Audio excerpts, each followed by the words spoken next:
Okay, we don't have a quorum yet, which means we won't be making any motions or passing any resolutions, but we're going to start anyway. We expect a quorum to attach when Brian arrives.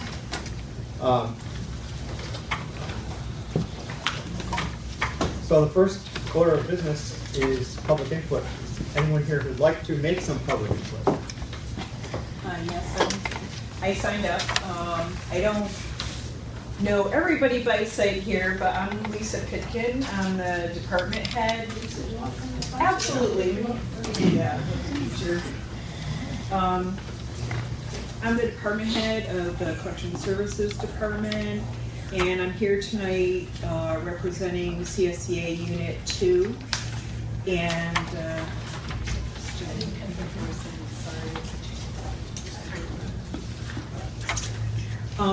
so I am representing the 5 members of our unit, and Maria Buell, who's our current president, was unable to be here tonight. So I was asked to speak regarding the current problems we've been having with human resources, and on behalf of my unit, I respectfully like to request that the board allocate money in the next budget year, which we're starting to plan for very soon, to hire a full-time qualified human resources director. And you know, we've all seen the need for this for a long time, and matters have now reached a crisis point, which, you know, I think Roseanne can speak to more directly when it gets to her. But, you know, speaking as somebody who's worked at the library almost 20 years, it really has gotten to a very bad point. And as a supervisor, it's very difficult to have to tell people that no, they cannot trust that their pay and benefits are accurate according to their pay stub, in spite of everyone's best efforts. And you know, when I first got out of library school in 1987, I worked at the previous building for a time when we were in rented space down the street in 1873. And at that time, we had a part-time bookkeeper who came into the back room, which was the circulation workroom, and they did the books, which were literally books at that time. I'm sure you remember that, Barbara. And unfortunately, you know, as the community has grown, as the library has grown, the staff has grown, the support system for the staff has not kept pace with that. And we're now at the point where we're $3.5 million a year nonprofit institution. The staff and benefits portion of the annual budget is $2.5 million. And I think that's a reflection of the fact that libraries are a knowledge-based, labor-intensive institution, and the staff are the people who have to, you know, both staff the desk, but also provide the training and knowledge in all areas to make programming happen, to do story hours, and carry out all manner of improvements to public services. And it's now at the point where, you know, we just don't know what to say to our staff, especially the newer people. They're just like, what do you mean you have to keep a double bookkeeping system to track your own, you know, pay and benefits because you cannot trust that things are accurate? And, you know, it's not fair to the fiscal officer to put the totality of the burden on them. Although Margaret Brooke does a great deal of it, Margaret will eventually be retiring, and I know she doesn't have any plans soon, but I would like to see the library plan for a transition, because she carries a great deal of the knowledge of this in her head, and she's done the best she can, but it's really too much for one person. I think we're setting up the new fiscal officer to fail.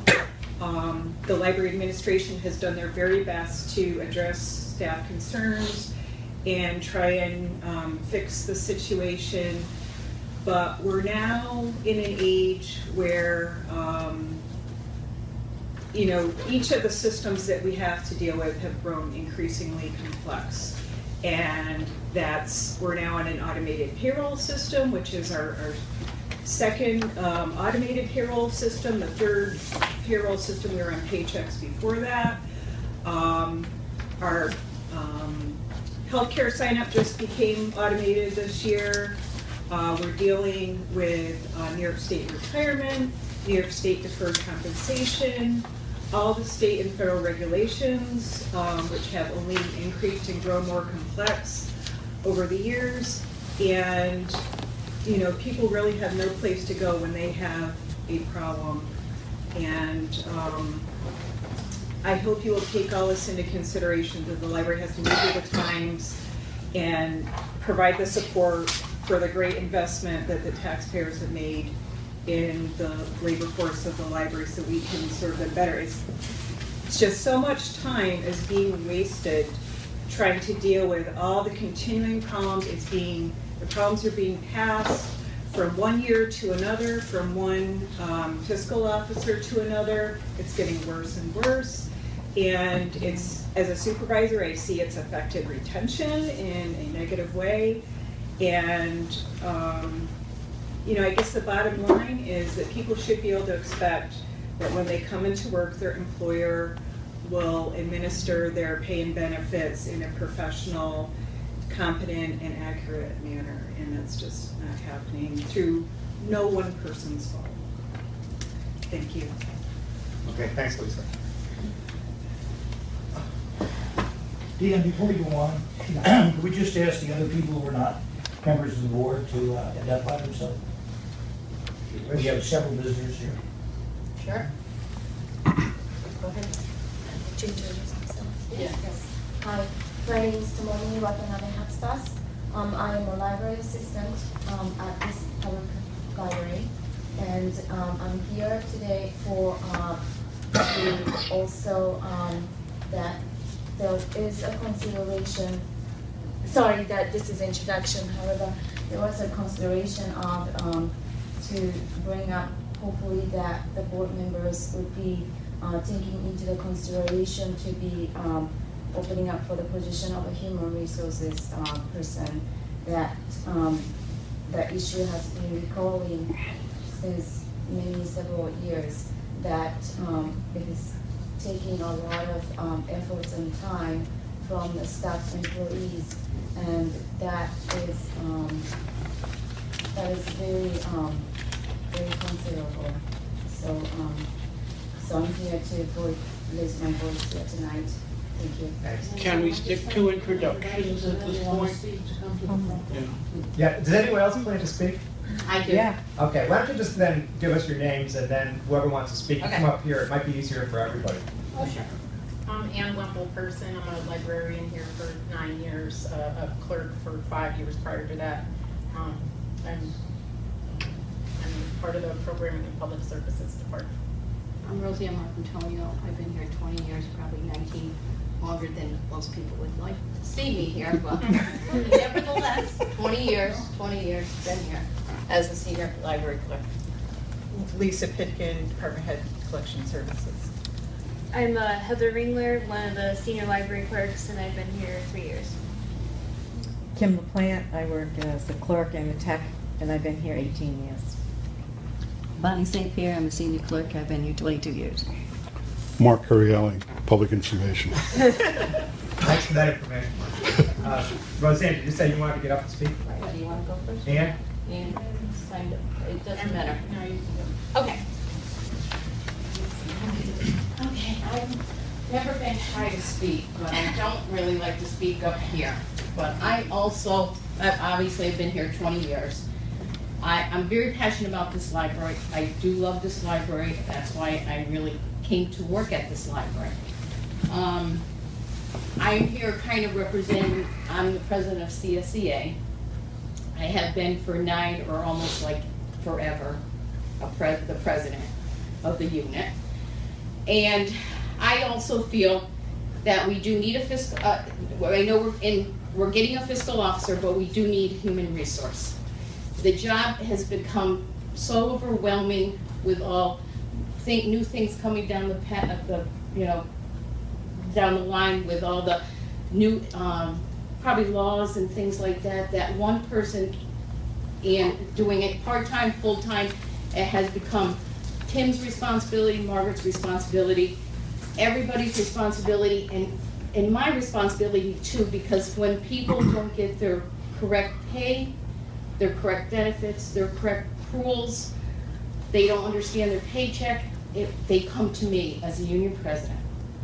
And I've spent hours and hours from October to now, basically, trying to resolve people's issues. And they don't know where to turn to. They come to me, I try to give them the best information. I go to Tim, I've gone to Margaret, I've gone to now Dan, now David, and I've been involved in all kinds of things that I don't know if I should be, but I am, basically, because it's too big of a job for any one person here. And it has to be a full-time person to take on the responsibility of a human resource.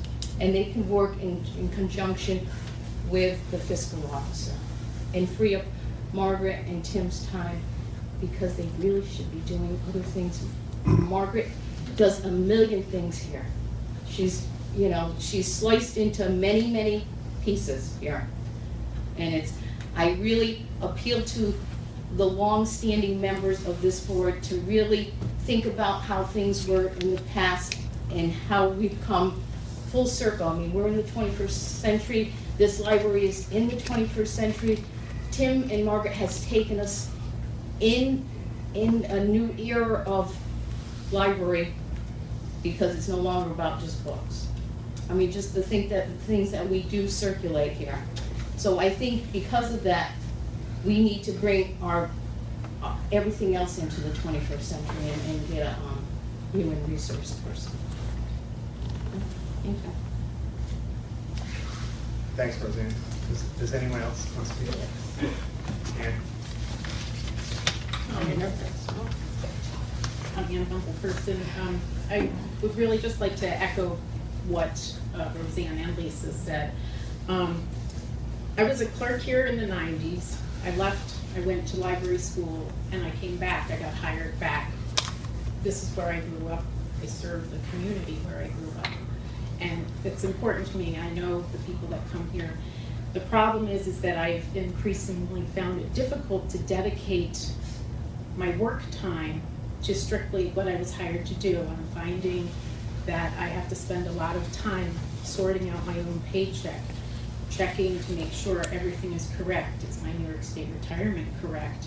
I don't do deferred compensation. There's a reason why I don't, because so many people have errors on their New York State deferred compensation. So I find that I have to spend a lot of time that I should be planning programs, which I still do well. Very well. But it's frustrating, and I also spend a lot of time trying to counsel people who haven't been here as long as I have, telling them, check your pay stubs, make photocopies, make sure you check everything, double check it, because errors are made consistent. And it's frustrating, and I think that the answer is a human resources person and that helps everybody, not just the regular staff members, but the administration, to get a load off of their shoulders, because it is becoming more complex. So, thank you. And Yes. would that person do things that are being done by other people now, or would that person do things? They would do what I believe is being done now by others, and perhaps new things. I don't know, because I'm not a human resources, I don't have that training, and people go to school and get master's degrees for that. So I think that So this is not a new expansion position, this is to take care of what is not being done right now, I think it's by people who have had that assignment.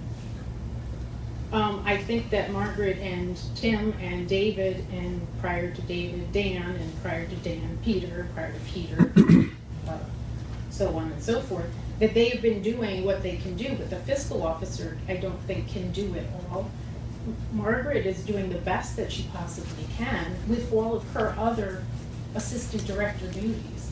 It's not a human resource position, it's an assistant. So we support Margaret and we support Tim, but things are getting so complex that we ask that you consider making another position of a full-time human resource person. So everybody benefits from that, including administration. Thank you. And I think there is a great deal that a human resources officer could provide to the staff in general in terms of training.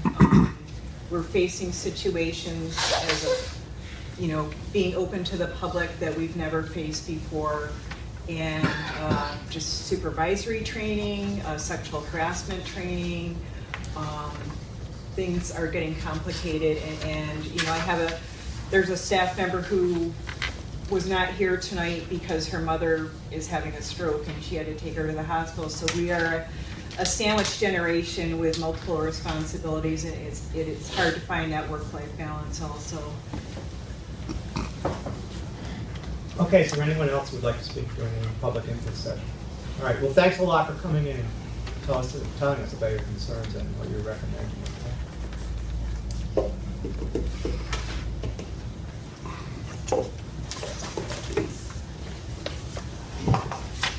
Okay, we also have a quorum if it's necessary to make any motions. Next we have on the agenda the treasurer's report for November. Is that you, Tim? Yeah. So we have our standard 3 documents. I'll start with the check register as the easiest of them. There's really not a lot of remarkable stuff this time around. Check number 819 I asked about, and it turns out it's for the quarterly payment for the postage meter. As I've taken a closer and closer look at these things, I just try to figure out what each line is and so forth. And then check number, I believe, 830 or 831 is for unemployment insurance for the 3rd quarter. We do have a former employee who's on unemployment, and that's been a relatively recent development, so I just thought I'd first ask about it, and I asked David, and that's what that's for. That's a new kind of expense there. One thing I emailed you folks about is that there is a separate 2-page check register with checks to Verizon and Teal Becker Charmonte for the annual audit. I will address the Teal Becker check sometime during the treasurer's report. I hope to have you sign it tonight. And then the Verizon check just happened to come in during the yesterday. The Verizon check came in, and because we have the necessity of getting all the checks signed at a board meeting, we issued that extra check register. I mentioned to Dan Senti prior to the meeting that today a bill came in for $855 from the Guilderland Central School District, and it's the final payment on the roof project. And our contract with the district requires us to pay all those bills within 10 days. And so since obviously we don't have a board meeting in the next 10 days, I had David Gilliam cut that check, and I have it here. And it is not on either of the check registers that you've got. We'll try to make sure that it's on the next one. It's okay with you, Dan. I think this is the appropriate time to mention the Teal Becker bill and my negotiations surrounding it. Or do you want that later? I don't know what you're going to say. Do you think it's more appropriate for executive session? If you have any doubts, we could do it then. Well, if I have some doubts, yeah, we'll take it then. Okay. I'll keep it on my list. Can I ask you a question about Sure. that check to the Guilderland Central School District number 811? Okay. 5,000? Yeah, that is on the loading dock. Oh, okay. Bunkoff was the coordinator for the contractor for the loading dock. And I'm not sure if that is the final, but I believe the final roof check is $855 today. Other questions on the, yeah? Yeah, check number 814, semi-annual HR services fee, is that human resources? Yeah, that's Jaeger and Flynn, and they are our human resources vendor. What they do is they manage our healthcare software. They help us select the available healthcare programs. And then this year we purchased from them, or leased, or I'm not quite sure what the right word is, but used Employee Navigator, which is onboarding software for healthcare. They also, I was reviewing that particular bill with Margaret about an hour ago. They also do the COBRA health insurance, and what was the third one that we found that was in that bill? Just our annual software license. Yeah, software license. So it's a $350 twice a year that we pay them. But they're not involved with any of the questions raised during the comment period? No, You know, they don't come in-house other than for training and installation. Our employees can go to them for questions related to healthcare, but, and I'm quite thankful, actually. I don't take healthcare here, so I don't happen to know how useful they are to employees on that. But I'm grateful to know we have, and that we pay for that resource, because if those questions also were to be answered by the fiscal officer and Margaret and myself, it would make the situation that these employees have described worse. Do they do things like advise the employees on deferred compensation? Or No, that's separate. Yeah. Deferred comp will advise employees separately. But I did mean to ask you. And they don't do anything concerning time, timekeeping? No. Yeah, Other than the automated time clock, no. they do provide that software, right? Yeah, but we don't get it through them, we do it through GTM. Okay, okay. Other questions? Yeah, I was just curious, check number 37 and 38, they're both for the exact same amount, written the same day, Rosalind Wilder? Sure, Jocelyn Wilder. Jocelyn, I believe, is a librarian. She's the spouse of one of our librarians, and she's coming in to do 2 story times, musical story times. And another spouse of one of our librarians, Tori Loney, has done some of those as well. They're quite popular, so it's a program fee. So she comes in different times and you just have to get the bills at different. Well, we got the bills in advance because I think her 2 story times are coming up. Yeah, so. For 2 different ones. Okay, is Route 20 Cafe? What's that? That was, Barbara called me about that one too. Route 20 Cafe, I can't remember the old name of the place, but it's the little sandwich. Westmere News. It's the place where we get our newspapers that we can't subscribe to, and our employees stop there on the way to work. They rotate and pick up the newspapers. And so that's just a payment for newspapers and maybe a magazine or 2, I don't know. But it's mostly newspapers. Okay, so, yep. Yeah, I joked with Barbara that we all went to lunch and just tried to. It's not the case, so. Other questions on the check register? If no one has any questions, we have been handling the check register by separate motion. If someone is willing to make a motion for that. Barbara, second. All in favor? Aye. Okay, it's unanimously approved. Okay. The income statement compared with budget. I only had a few questions. I met with David Gilliam yesterday about these. There's a computer use fee under the revenue that you'll see is zeros all the way across. We eliminated the computer use fee last year, I think. And so I just asked him if we could remove that and maybe remove some other lines that we aren't using. They would still stay in what's called the chart of accounts, but they wouldn't appear on your monthly summary. And as actually with most things related to either human resources or fiscal matters, I thought I was asking a 3-minute question, and about 35 minutes later I was being informed about how difficult it would be to do that. But at any rate, that's one question that I brought up. I also had noticed the Jaeger and Flynn bill there. It's at the top of page 2. It says HR services. So I'd asked about that there.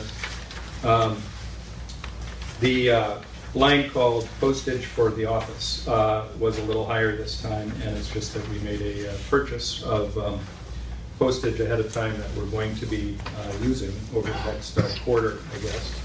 And right underneath that, you have the postage for marketing, for which we've budgeted $2,500, and we haven't spent any, and that's due to the experiment that we're doing with not mailing the newsletter, just having it available in-house and at some diners and so forth up and down Western Avenue. And then the last thing that I marked to ask about on the report, top of page 3, was consulting fees. I noticed that we had spent $3,000 and had budgeted $2,500, and I wasn't really aware of any consultants that we had talked to this month, so I was asking about that.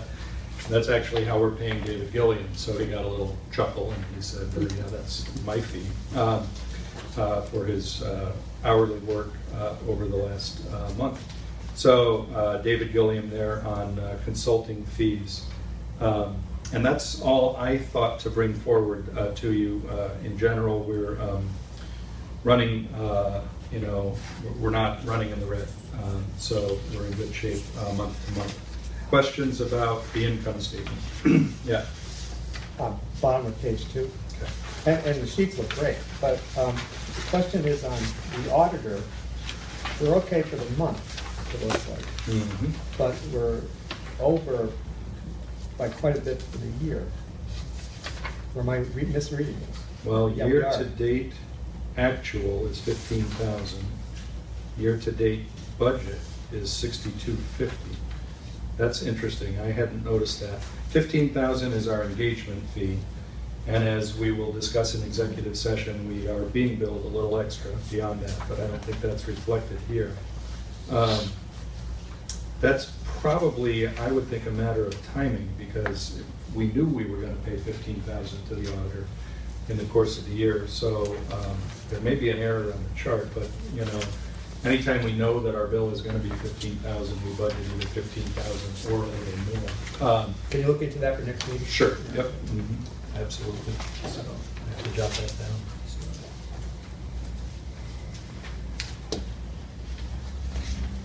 Other questions about the income statement?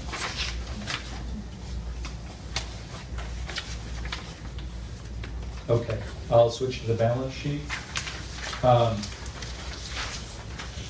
On the balance sheet, you'll notice in the property and equipment section that we still do not have any resolution on closing some of those dormant accounts and so forth. It's something that Teal Becker Charmante had done a little bit of work on with Dan Greendale, and when Dan Greendale left, their idea was to tie up the audit itself, which is now complete, and then to get back to that to address Barbara's concerns. They felt that it was best to deal with that as a separate matter than the 2015 audit. And for my own satisfaction, all the other numbers look like what we have expected them to be, with the exception that the NBT, in the assets section, the NBT operating account is at $2.4 million. The reason for that being so high, it would have normally been in the NBT Bank money market account, which has 1.6, almost 1.595. But as you know, we were directed to invest that money in a CD laddering structure at Capcom. And we've had difficulty doing that because we haven't been able to obtain all the appropriate signatures from the board. We were hoping, of course, Dan, to get your signature tonight, and then David Gilliam and I need to sign it, and then we need to get Judy's signature. And it's a little bit of a moving target. I might as well sort of briefly report on it. Every Tuesday, CDs go on sale to the commercial kinds of bankers that Jim Ferranda is. And on Tuesday afternoon, he's able to put together an array for us to buy. But he can't do that until he has our authorization. And So if he gets our authorization tonight, along with a resolution passed, and I have the language on that resolution in my folder, then on Tuesday, he can select an array of CDs to buy so that we invest that money, assuming again that we have the 2 board signatures that we need. David's and mine are not difficult to get, but Judy rightly was concerned about the language of the resolution that we had previously passed. And so we have language on the form provided by the credit union that is the exact language that we will need to have a reservation. I forget the word, resolution surrounding. So, We only need one trustee to sign anyway, right? Dan sent, no, the secretary of the board has to sign as well as the president. The So, secretary. yeah. So, that's what's holding us up. You need must to be- revise the resolution? Yes, and I have the language, so. Okay. You want to do it now? I thought you were going to do it under old business, but. Yeah. We can do it. Whatever under you want. business. You want to do it then?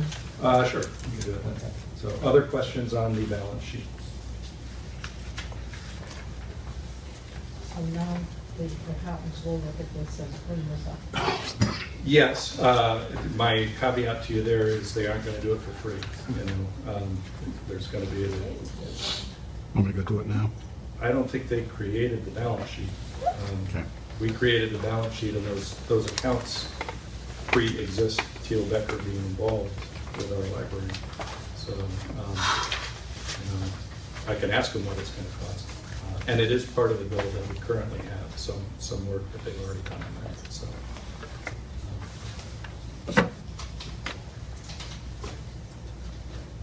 It theoretically might make sense to do that after a new fiscal officer is on board.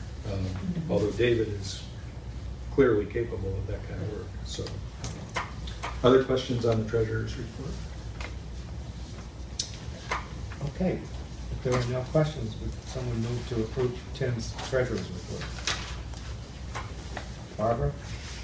Second? Jason? All in favor? Aye. Okay, that's passed. I stayed standing. Okay, personnel labor. Oh, is that? Excuse me, I'm sorry, finance, what am I saying? Wait, what about director's report? Okay. Right, I'm way ahead of myself. Okay. Staff and directors. Well, I know you've read the director's report. I do want to tell a very quick story about Ron Darling. The people on the foundation who had planned the day, planned to take him out to dinner at Mezzanotte at 5 o'clock. And he said, no, I can't go to dinner before an event. I don't like to have a full stomach. So they had to call Mezzanotte and ask them to keep the kitchen open after 10 o'clock, which they gracefully did. And it turned out that there were 9 members of the foundation, 8 members of the foundation, myself and Ron Darling there. And when you're famous like he is, you know, when you walk in, you have to go into the kitchen and get your picture taken with all the people in the kitchen and behind the bar and all that. Well, while he was back there, he gave them his credit card and he paid for the meal for 10 people. And when we asked him about it later, he said, I didn't come here for the library to lose money. I came here for the library to make money. And I thought that was a great example of paying it forward, the good fortune that he's had in his life. So that was a great event, and the foundation made some money on it, but much more important than the money is the impact in the community that those high-profile programs have. We have 2 new story times. I just mentioned one, the musical story times that Tor Loney and Jocelyn Wilder are doing, and the other is Saturday story time that Beth Rianti is doing on her every 4th Saturday. They're both very well attended, as are our other story times, and it's just really an area where we are doing a great job. In terms of the fiscal officer search, we, as you remember from the last meeting, did a lot of work on trying to get a perfect job description for what we expect the person to do. And, you know, the civil service group ended up having us hire again, or having a search under Fiscal Officer 1. So there were only 7 people on the Fiscal Officer 1 list, and 4 of them responded to our letters. So 3 of them, you know, removed themselves from consideration by not responding. A fourth said no, and we interviewed three. Margaret, David, and I interviewed three people this week, two last week and one this week. And we felt that we had two really good candidates there and one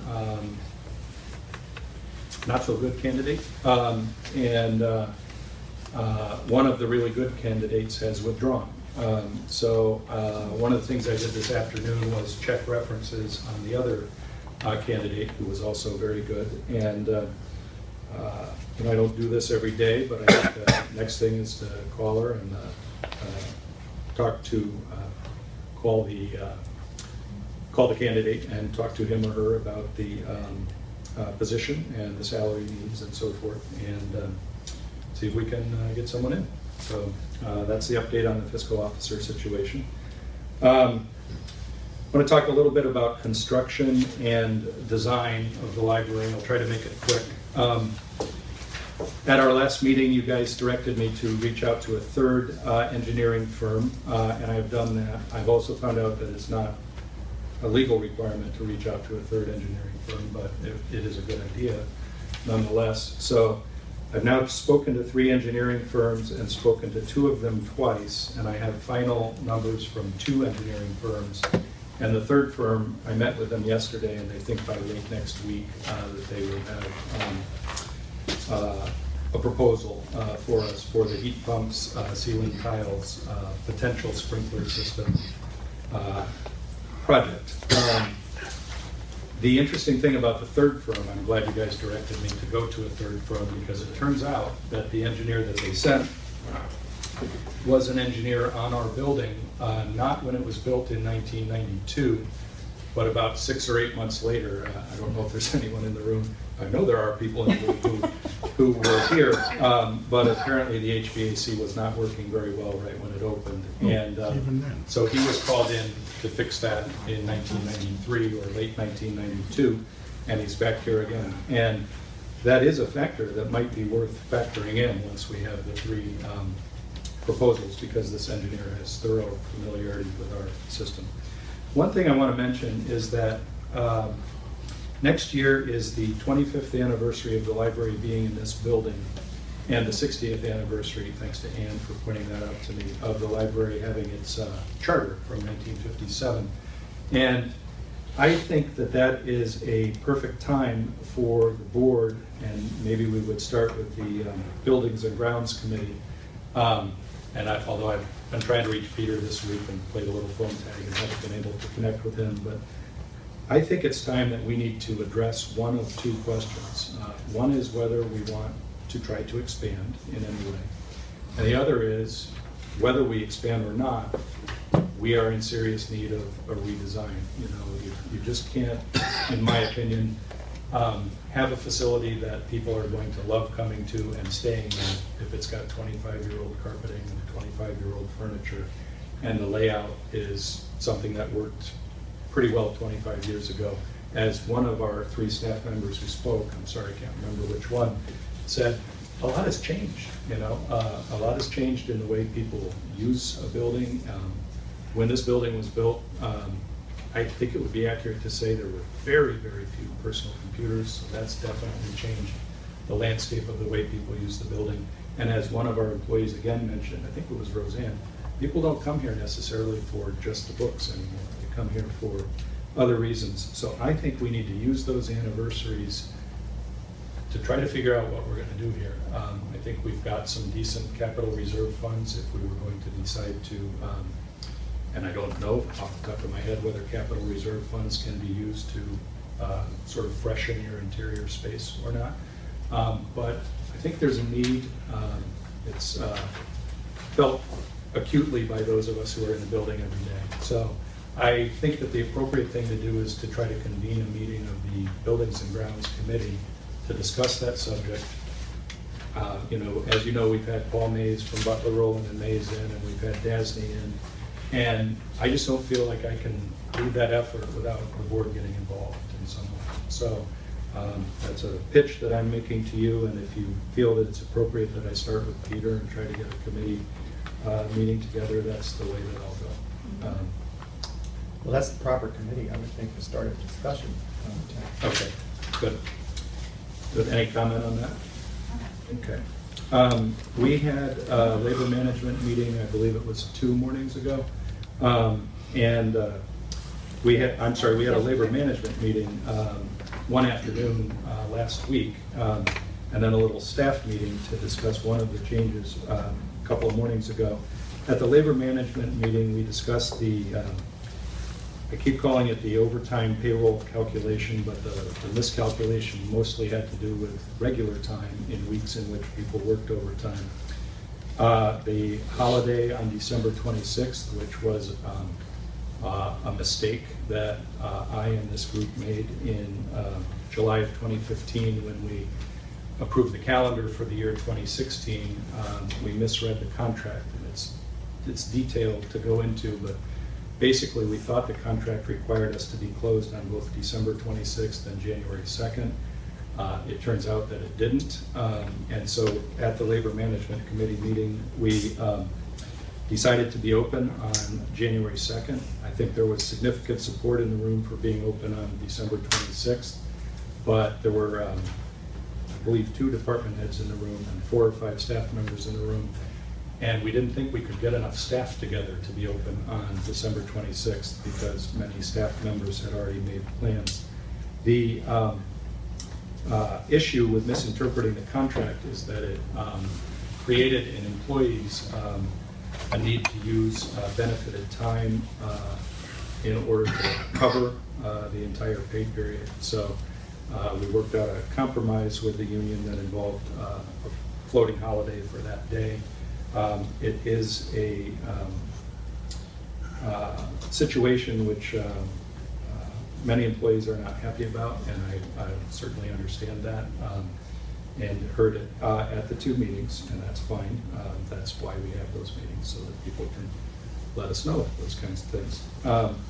We also discussed the board's desire to move the department heads to salaried status, and the department heads unit rejected that proposal formally, so that is off the table.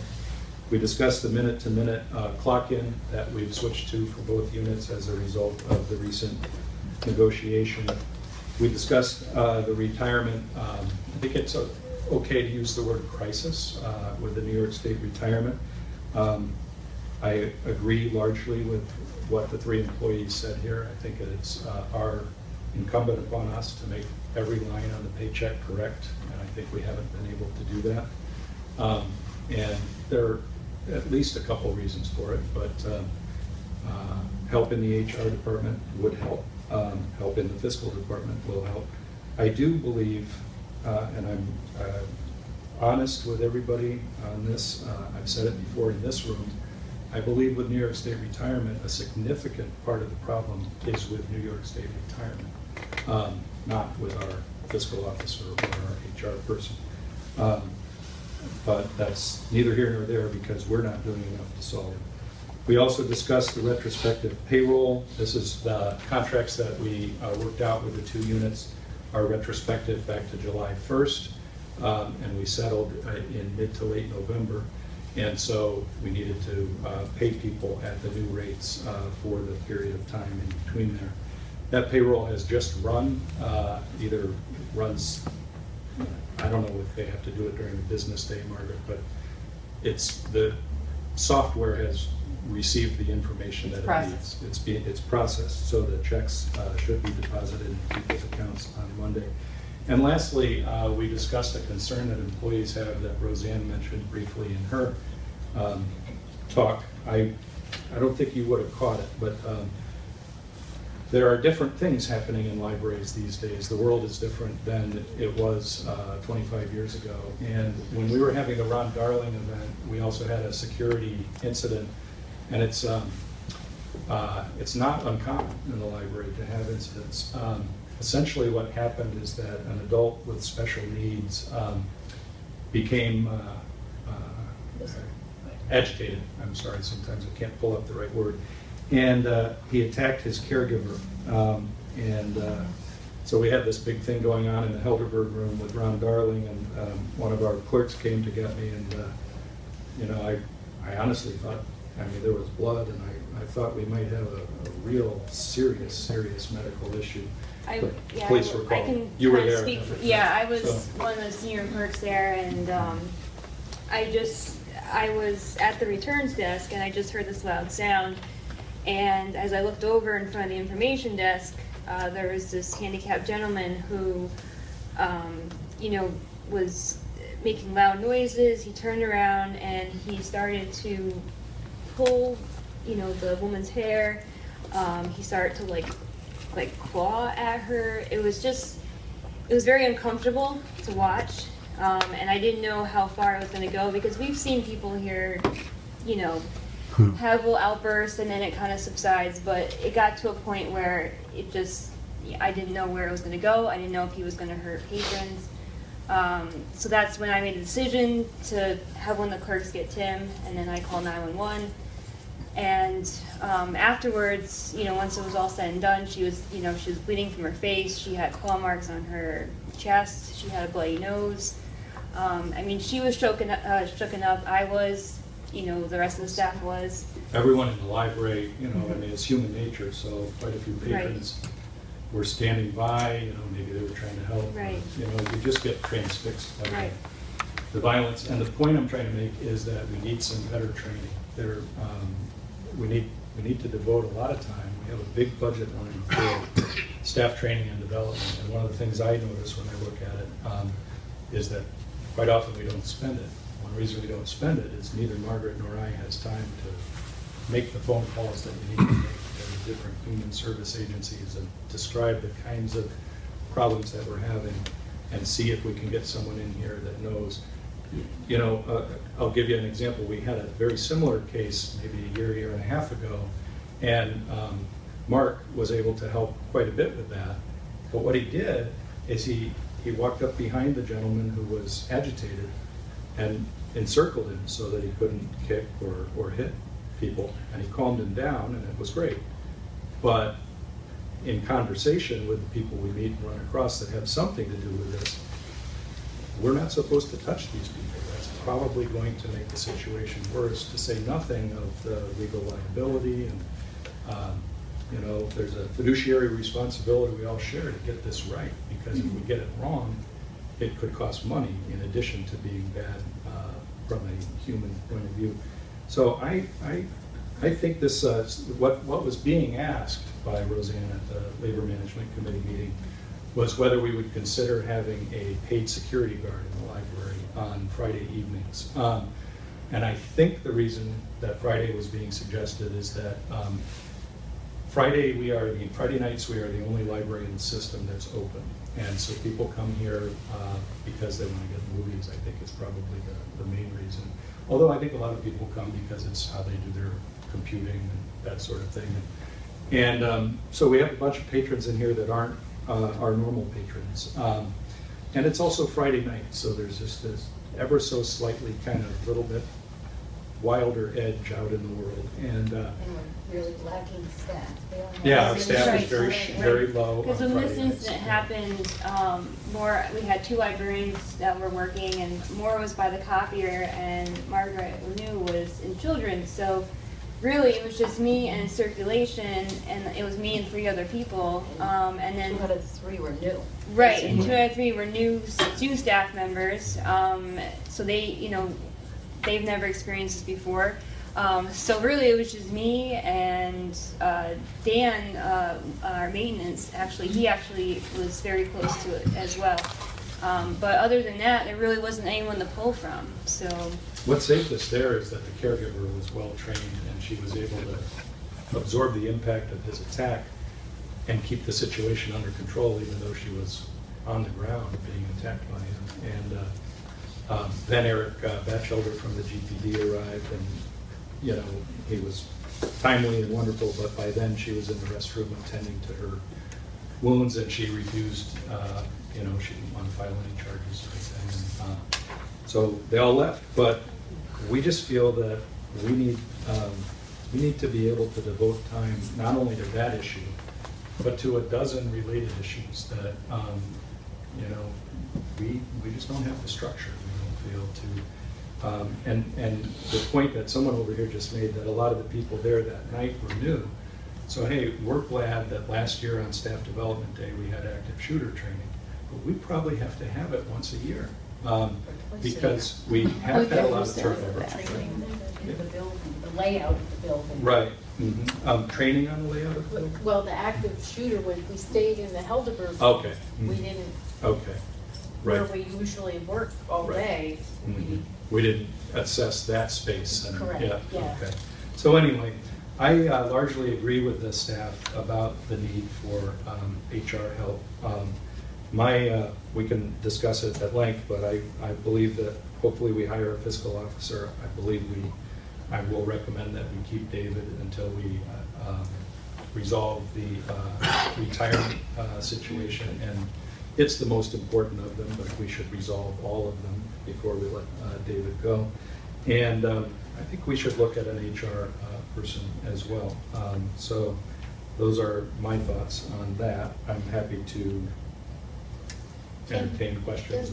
Does the board know that the retirement has been going on for a year and a half, will be 2 years in May, basically? And most mistakes are found by, employees who happen to find the person that found the original mistake has since left, but she always figured out, she worked for New York State teacher's retirement, so she kind of knew how to do it.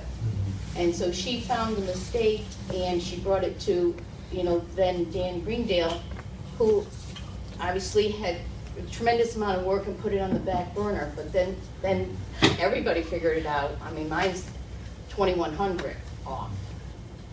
I'm 62. That could be my 3 years right there. So, I understand the process, but these things, because everybody's so bogged down with everything else, we end up suffering. The staff ends up suffering, and the morale, it affects our morale in the library. I agree with that assessment. I think we're not gonna make progress as a team until we accurately compensate all the members of it. Will someone from the controller's office come to the library and talk to people, or? From the controller's office. Yeah, because About retirement? Yeah, about retirement, Mm-hmm. about retirement mistakes and things, try to answer whatever questions people have, because the I think controller's we office. know. retirement- We know the mistake, we know we're all missing money, we just want it back as soon as possible. We want it fixed.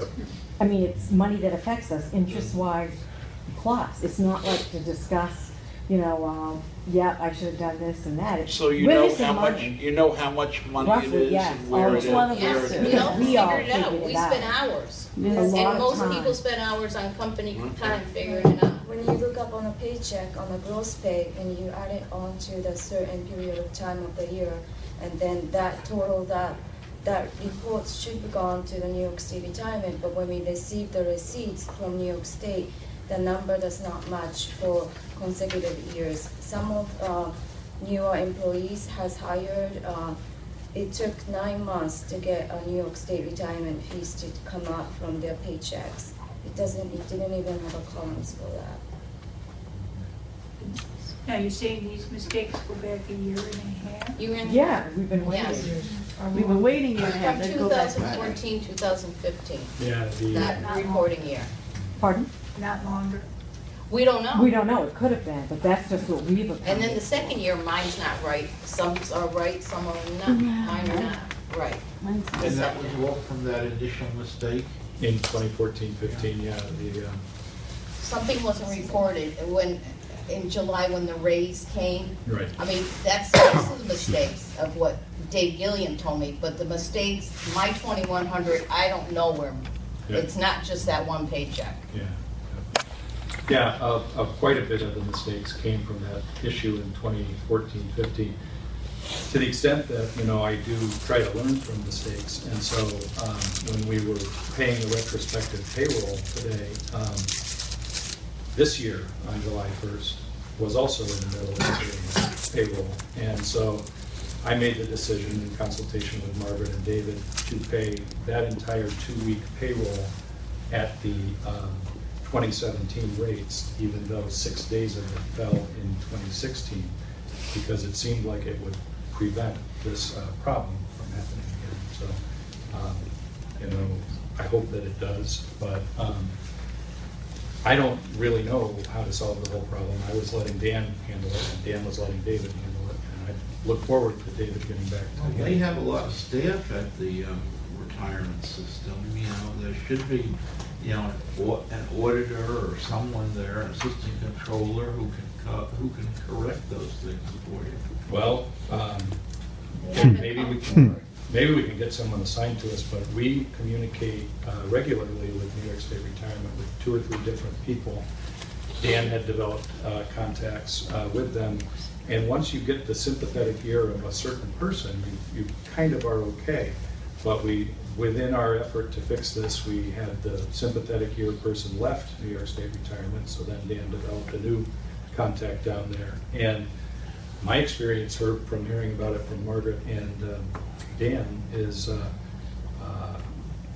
hard to get anyone on the That's phone what who I heard cares. too. That's what they told us. So, Very hard. yeah, and then, you know, just related to that, like, you know, sometimes it feels to us, and I'm sure to our employees, like you're getting a bit of a runaround from them because they'll say, oh, we transitioned our software system, so we're still catching up on mistakes. Today I got an email from the New York State Office of the State Controller about an employee. Now I've only been here 3 years, so I got an email about an employee whose name I didn't recognize because she had worked here much longer than 3 years ago. And they were asking for her exact start date, and it was from someone who I had never heard of before at New York State Retirement, called an arrears specialist, so maybe I can ask him.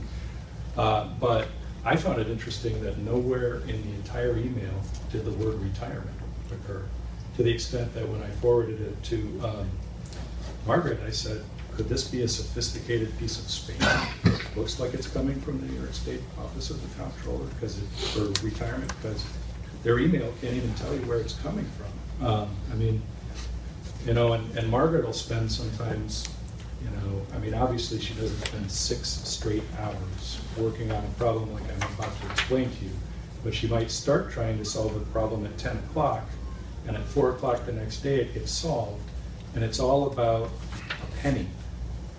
Now, I'm in favor of getting things right, but New York State Retirement will send you 20 emails about a penny, but they won't fix $2,100, and that's just how it feels to me, you know.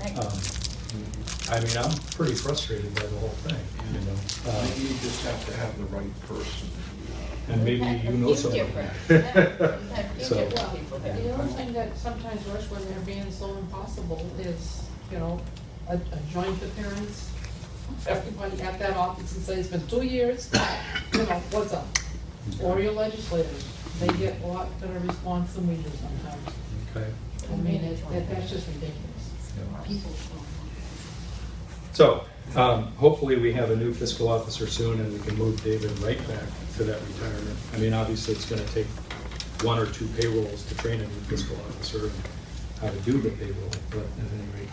Now I have good news for you all. Oh, we always hope for that. I want to call Roseanne out for creativity.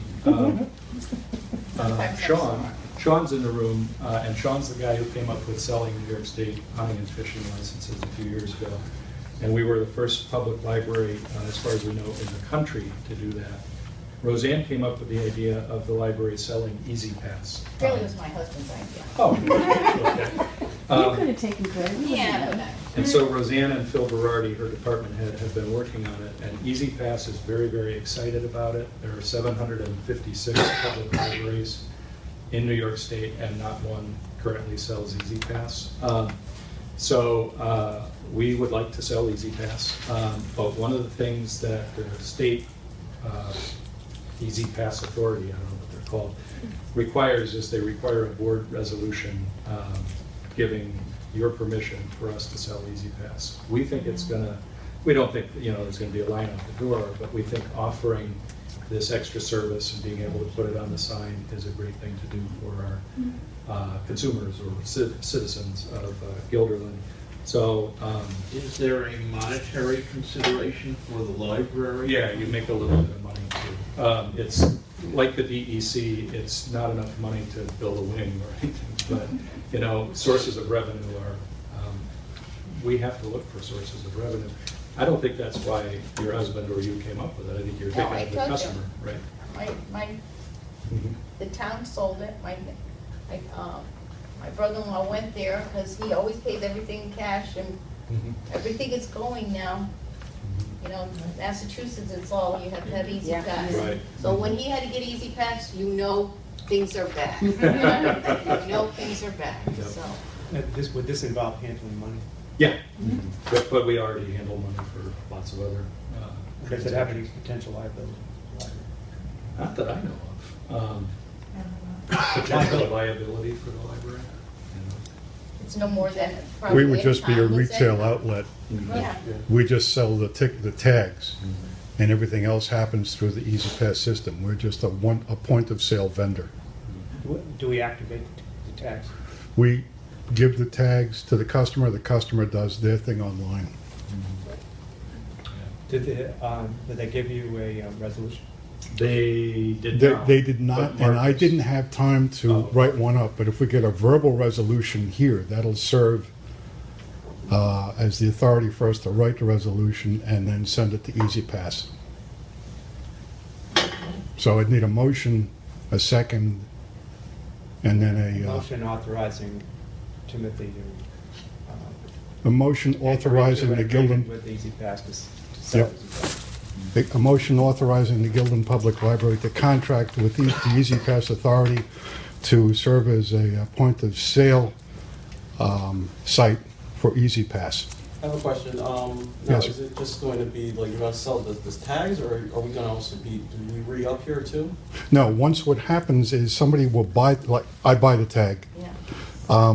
I then go online, give all, validate all the information online, and then it's between Easy Pass and the customer about getting it renewed. We're totally out of the loop. We just serve as a point of sale You for the must have a initial credit sale. card attached Yeah. to it. Yeah. Every, Yeah. your credit card is attached.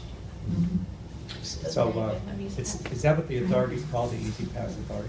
I believe so. Throughway. Throughway Authority, yeah, the Throughway Authority. All right, does anyone have any more questions? Go ahead. I would gladly make that. Okay, just to help Jenna out, if you motion to authorize our director to enter into whatever is necessary for the library to be able to sell Easy Pass. We can find the sales for Easy Pass. Okay. That's good. Second. Okay. So Barb made the motion, Carol seconded, all in favor? Aye. Okay, Thank you. passed unanimously. Thank you. I'm almost done with my director's report, but I do want to thank the four members of the circulation department that are here. In my personal opinion, when I came on board, we had a reputation for not always the best customer service. And yeah, and it's improved a great deal, and the willingness to sell postage stamps and Easy Pass and hunting and fishing licenses, and to, a lot of people that work places don't care much for change, and if you add responsibilities to their job, they get upset with that. This is a staff that is asking us to add responsibilities to their job, and I think that's just wonderful. Two quick events to tell you about. On Saturday and Sunday of this coming weekend, from 1 to 5, in this room, Cindy Waddick has coordinated a bunch of volunteers to wrap Christmas and Hanukkah presents for a suggested donation of $1 each. So I'm hoping that there might be some customers in the room among the board members. And on Sunday afternoon at 2 to 4, I believe, we'll have, I believe we have 75 people. 75 people are registered for Ann's event. Indian Ladder Farms are coming in to talk about their cider and beer operation with the little samples, right? Yeah, they'll give Peter Tenick will give a history talk about Indian Ladder, and then there'll be samplings of two of their hard ciders, two of their beers. And the public doesn't know this yet, but they're gonna get a donut too. Oh, cool. Yeah, they know now. Yeah. That's all right. And then my last thing is our door count.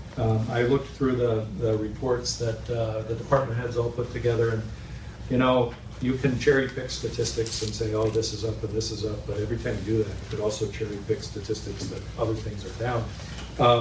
But our door count is dramatically up from November of 2015, when we had 14,450, to November of 2016, when we had 18,229. So that's a 26% increase from month to month, 1 year over to the next.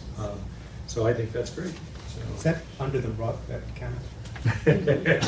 It's not under the rug, it's a beam of invisible light that you walk through when you come through the second door. Questions on the report? So I couldn't find it in the report with the hotspots that library bought. The Wi-Fi hotspots? Yeah, I know, I tried like 3 or 4 times to get one, and they're always out, so how popular are these things? Well, I guess they're always out. I did get one, but it might be because I work here. But I did too. I drove to Detroit for Thanksgiving and I got one, and unfortunately mine didn't work very well. So Sean's looking into that, but other people have been reporting that they're very happy with them. You know, you could just have me check every day or something, and eventually there'll be one here. You can't put holds on them, right? We can set them aside. Yeah. If we see one tomorrow, we'll set it aside for you. Well, I'm not, but I Just for an had hour. rented one for a trip out to Massachusetts, and it worked beautifully, absolutely, across the thruway and everything. And then we were taking another trip, and we kept trying, and I said, they're out, they're out, they're out. Yep. So the one that I had worked really, really well. Good, good. I was driving through, you would think in upstate New York it would have worked well, but it didn't. And then Canada, I think, might be a whole different ballgame, you know, so. But anyway. Other questions on the director's report? Okay. Do we have a motion to approve the staff and director's reports? So moved. Herb, second? Second. Jason, all in favor? Aye. Okay. Ryan, I think we should move finance to the end of the committee reports, because he should be here very shortly. Personnel labor management, I don't know, Chris isn't here. Is there a report to give outside of executive session? I don't even know. Well, I covered the 7 subjects that we covered there.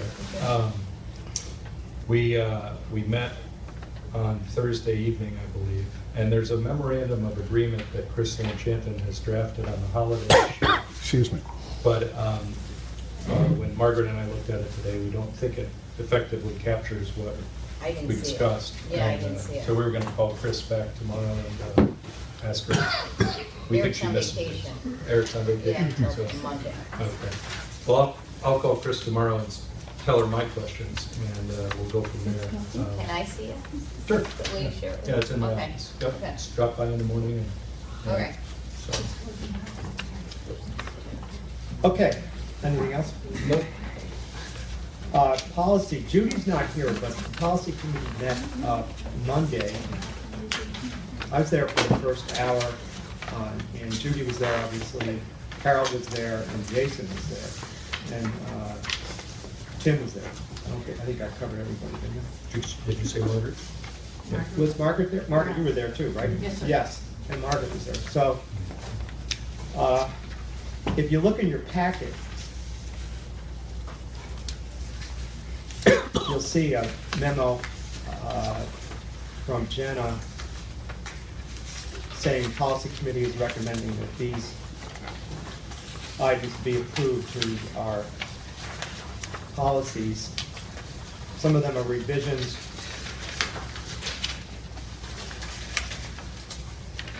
And one of them's a reaffirm, right? I thought we did one that was readopted, I'm not sure. No, we didn't.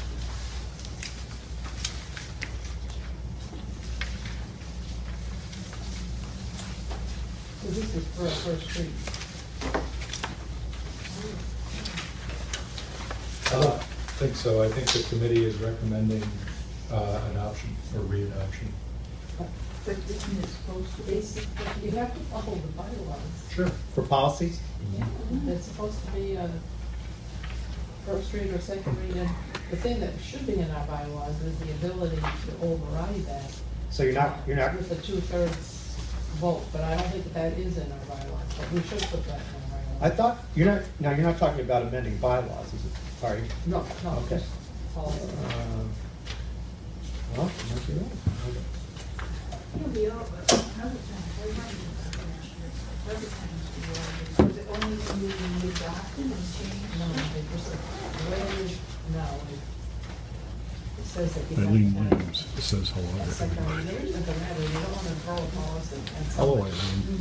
advocating for a first reading and then expect them to, even though a lot of these are short and mundane.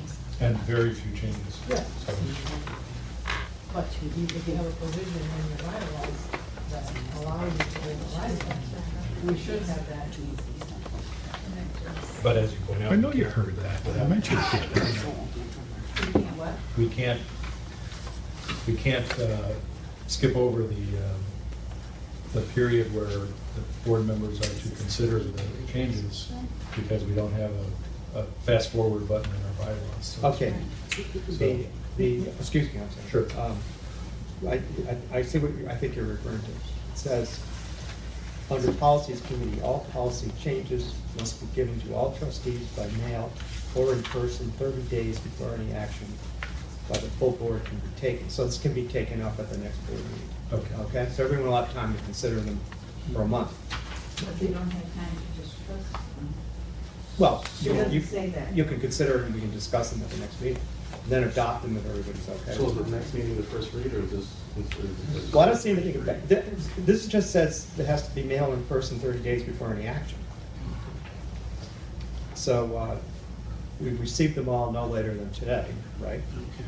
And our next where- meeting is January what? Where are the revisions indicated on these, like bulletin board notices, so there's no, change in the type or anything, or color of the type, so I don't have the memo from Judy, is she? I don't think she changed any typefaces or colors or anything. Yeah, so how do we know what, The one on the no smoking, the underlined sentence. yeah, that I can, Is added. yeah, But other that than I that- can understand, but the other, there aren't any underlined sentences in bulletin board notices or in policy social media sites. The social media and bulletin board ones were the ones that were like changed, but the other ones, for the most part, is one, we just added like a period or something. Right. Well, Yeah, the we- bulletin board was a little bit worded differently in some places, wasn't it? Yeah, the Yeah, bulletin the board. proctoring and no That's smoking. Proctoring and the Recycling. recycling is reaffirmed. Yeah, we added a period to the recycling. Normally when you get these, the changes are in red or underlined or something. Yeah, that's what So that I'm you know looking for. what's. Do you guys want us to just make those changes, so that you can see it and email it out, and then we'll discuss it in the next meeting? Yeah, Fine. So there's like 2 or 3 of the documents, and it's just like, just easy stuff, but the other. Bulletin board notices was, Yeah, that was involved. well, is that something that can be done, Tim? Sure. For the next meeting? Sure. It would look like those bylaw revisions, in terms of underlining. and- Strikeouts. and, Yeah. yeah. Okay, all right. All right, so there's no action that needs to be taken on that tonight.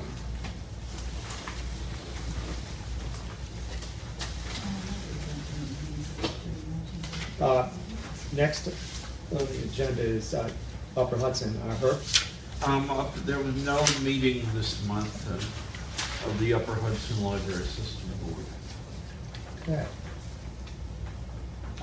May I throw a quick Yeah. thing out?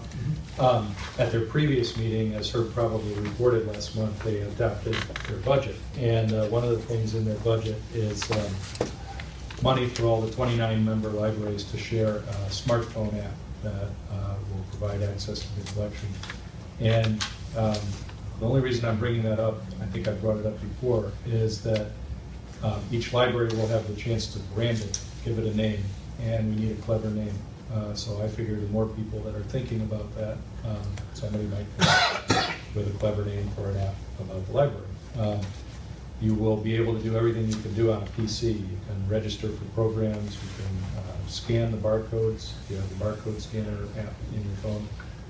And you can, so you can be, for example, at a friend's house for a dinner party, and they can show you a book, and you can scan the barcode on the back of it, find out if one of the 29 member libraries has it, place a hold on it, etc. Albanese calls theirs APL Mobile, which is nice, but not particularly clever or anything. So if we could find some kind of a name that that would be catchy, that would help. And that'll come in probably in February or March. Late February, early March, we'll have access to that. So. Well, our staff here is great at coming up with things like this. Yes, I should send out a Open it up. staff-wide email. Yeah. So. Okay, Karen's not here, so there's no foundation report. I don't know if she had anything to say anyway. Well, Do you have anything? I'm trying to remember that last foundation meeting. I'm afraid I don't have anything to report. Okay, old business, now this laddering of the CDs. I think I essentially covered it. I do have a form that I need your signature on by the end of the night, but I'll remember that so that you don't have to stop business now to sign it. So the resolution that we Oh, passed. the resolution, that's right. Sorry. The sample resolution text that the credit union provides is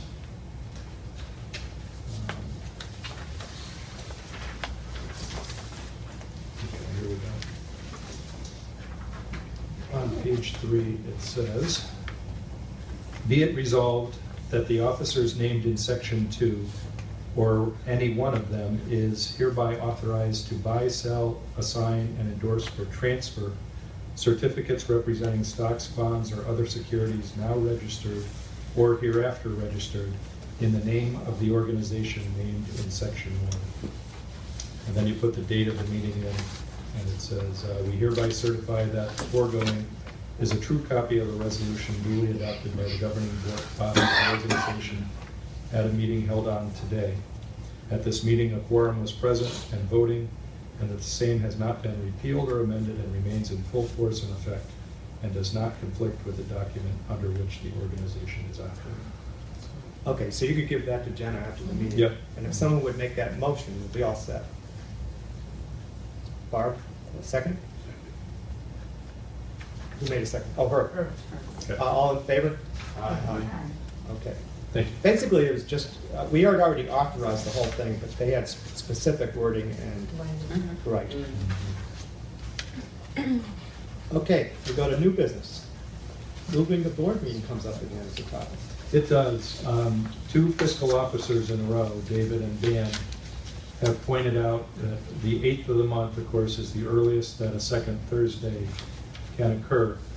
And they both feel that you'd have a much cleaner financial statement if the meeting was, in the 3rd week of the month as opposed to in the 2nd week of the month. And I think that in addition to them being right, it would remove a little pressure from the department heads who prepare a monthly report, and other than the fiscal department head, because a lot of things are counted for the month, and sometimes you just don't get the full count from the software until a little bit later.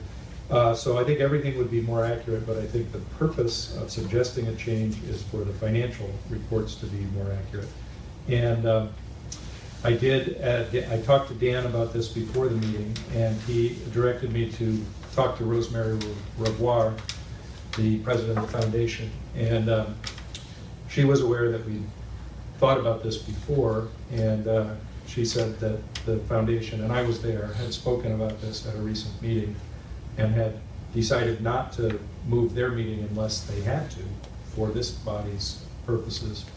And she also made the comment that with 30 days in the month, she's kind of hoping that if you do move the meeting, you could pick a different day than the 3rd Thursday of the month, because that group largely feels that that's a good meeting time for them.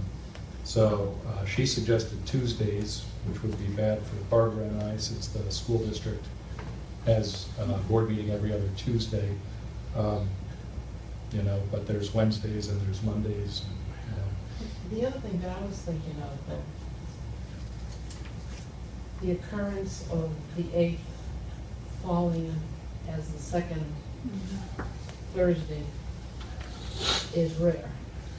So when we plan our calendar for next year, if that were to happen in a particular month, on that month, we could maybe move the meeting to a Wednesday or something like that, you know, of that third week. That's not a bad idea. But, as I said, it happens rarely, but when it does happen, I can see that it's a big headache.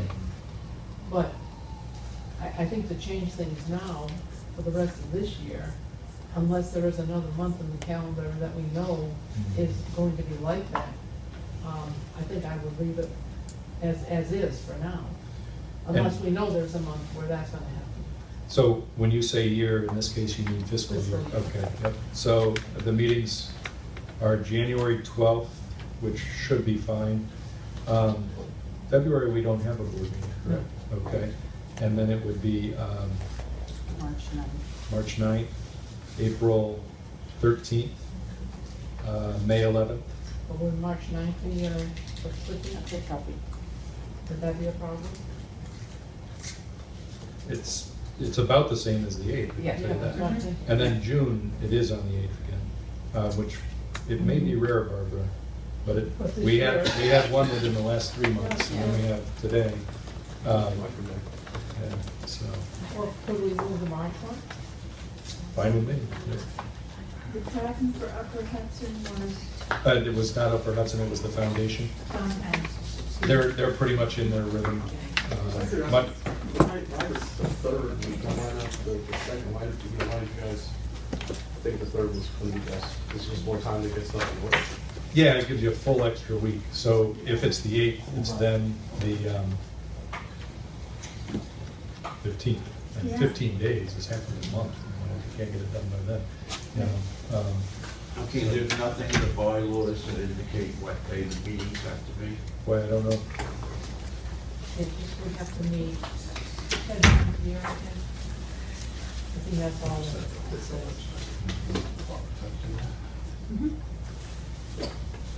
So March and June, we might want March to maybe on the 15th. be ideal.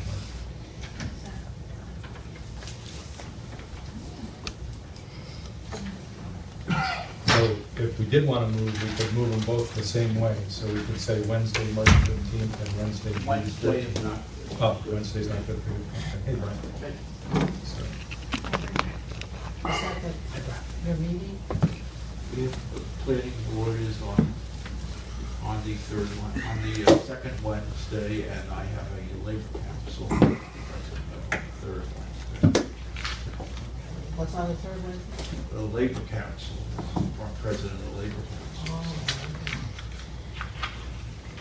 That was what? Which, Mondays, is Mondays still good for anybody? Monday, the March.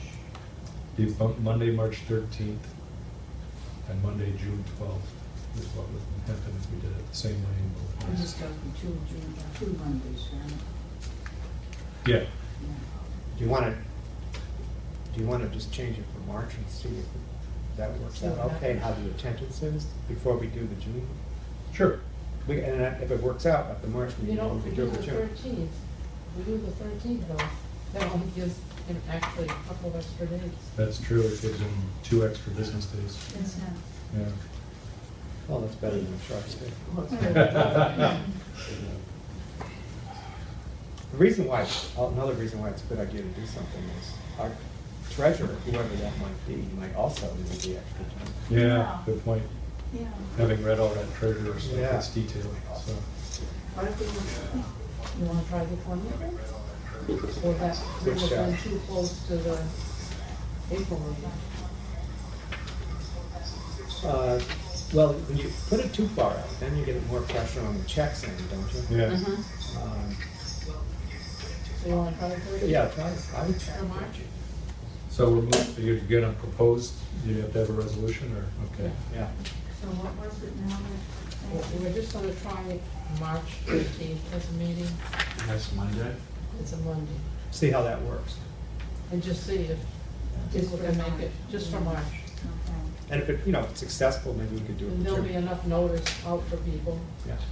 I'll make sure that Beth and Maria know that the board meeting's moving back, because any contracts with performers will need to be approved at the January board meeting, because there isn't one in February. So But January is okay with that, no? I'm okay with January. The other thing is that would it be a real problem for the foundation if for just 2 months we changed it to the 3rd? I bet they'd be okay with that, just as you guys are okay with that. Or even just for one at this point. Yeah, or just for to see one. what would happen. Well, let's try the March thing first and see how it works. Okay. Okay. And Okay, it's- someone wants to make the March motion. It would be move, meeting to March 13th. I'd like to make the motion. Okay, Jason, Brian comes in with a second. All in favor? Comes in strong. Yeah. Aye. Okay, good.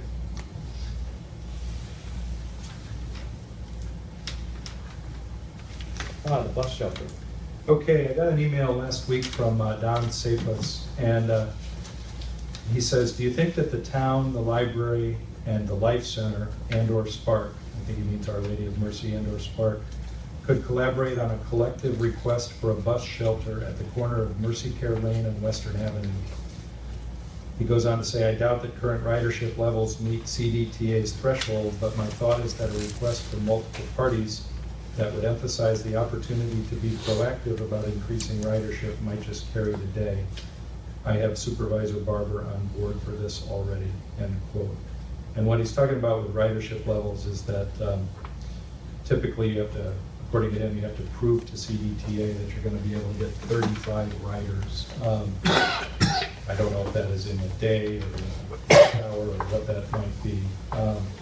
But this would be one of those enclosed bus shelters. I happen to notice there's one right by Colonial Acres. Is that the Colonial Acres Nursery? And they're not quite as big as I thought they were in my mind's eye. They seem to hold 5 or 6 people. And I'm generally in support of it. I think long-term, we should be doing what we can to encourage more bus service. How many buses per day pass by here? You know, I don't actually know, but the essence of it is they pass by here largely during morning and evening rush hour with an occasional bus and actually, Ann, I don't know if you mind my asking you, but I think you and I have talked about bus lines over here before. I thought there were Two that go by, That but go by, I can't, it's that was a couple pretty- of years ago that I kind of looked into. yeah, it's pretty sparse. you know. Because it's not a major route to, into Albany, because that bus usually starts inside the plaza. Well, there is, the bus that goes by here most of the time goes from downtown Albany to downtown Schenectady. Right. People get off, I know, right by Winding Brook, Mhm. and they'll walk down to the library from Wow. Winding Brook. Like twice in the morning and twice in the afternoon, or? Maybe 3 times in the morning and 3, but it's not much. But I think it would be generally a good thing. I don't think there's a downside that I can think of to having a bus shelter. Where would the shelter be? I mean, where would the bus be stopping? It's right in the corner. That's on the west corner Yeah. of Mercy Care Lane. Yeah. You just have to Oh, be careful, okay. that sight lines for the sign, that's all. Some sight lines for the sign. Interesting. That might mean they have to put the actual shelter on Mercy Care, perpendicular to the Western Avenue. But, you know, we can tell them to go on the sidewalk. So there's no I don't problem know. across, no pedestrian that has to cross Western Avenue for Well, yeah, if you lived on the other side and you wanted to get the bus downtown, you'd have But to the cross. sidewalk's on this side. Right, but let's say you lived, I mean, there are a few houses along. that. Yeah, but they'd have to, yeah. Or Yeah, let's say you worked you're at right. Baldwin's, you know, and you're Yeah, gonna you're take right. Because it's the bus home, you'd probably go to the Gilderland Elementary School crosswalk Right, and cross there would be nice, hopefully, yeah. So, actually, Margaret and I were talking about this earlier today, and actually what we were talking about was the Easy Pass, and we thought, Maybe once we start selling Easy Pass, we can get the DOT to give us a stoplight over 25. Talk to you soon. Bye-bye. Maybe a bus stand would help get a stoplight, I don't know. So, Well, you don't need a resolution. no, just needed to take your temperature. You'd like to know what our commitment and cost, if anything, would be, right? Yeah. So, I thought this was gratis. I think it might be. Who pays for it, and if it's us, how much? you know? Well, the town wants it, they have the deep pockets. Unless Dawn is gonna write a grant application. That's what I think he might be thinking about, Yeah. so. Hopefully. Yeah, yeah. Okay, so that's that. You guys are generally okay with pursuing it for now? Sure. Keep you up to date? Okay. Minutes of the regular board meeting, November 2016. Everybody has them? Oh, God.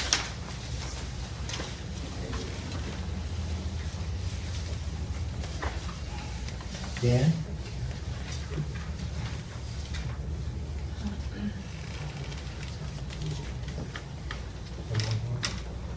I think you might be right. You want to ask Kevin? Yeah. Why don't we defer the minutes for the time being, okay? Dan? Yeah. Draft on November 10th. I noticed that I'm noted as departing at 8:59. If that information is gonna be listed, it should be noted that that reason was I was only able to get bus service east on a public transportation at 9:00. And the fellow was beeping his beeper and wanting to leave. He was anxiously waiting. I also do not remember that minute of departure or minute of tardiness has been listed in previous minutes. I was wondering if that was a message that was being sent to me or why that was there. No, we actually discussed that 2 or 3 meetings ago. Yeah. We would start doing that. Yeah. Yeah, with herbs. That wasn't aimed at anyone in particular. Yeah. It's something Which that was, Judy Ken? Kahn wanted to put into effect. That's when we arrived. Is that a policy?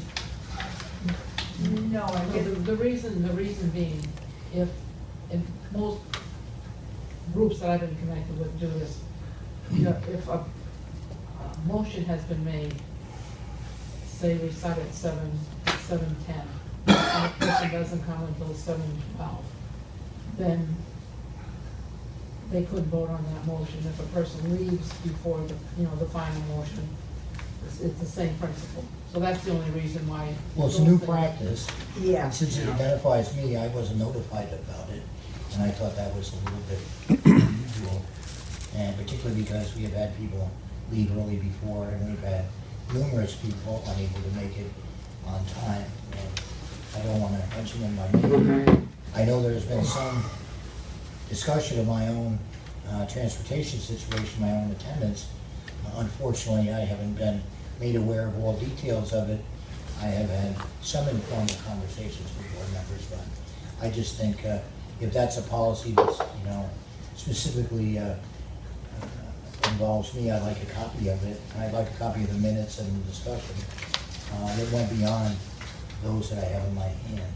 You know, I just think, you know, I've had a difficult time arranging transportation, lugging this 350-pound wheelchair around with me, and you know, a 1-minute notification of 8:59 versus 9:00, I just think is a little bit. I do think that the board meetings have been normally scheduled 10 at 9 and 10 and different times. It's also very difficult. Tonight, for instance, I had to go to one of the chief supervisors at CDTA to be able to get service to go east after 8 o'clock from Gilroy Public Library.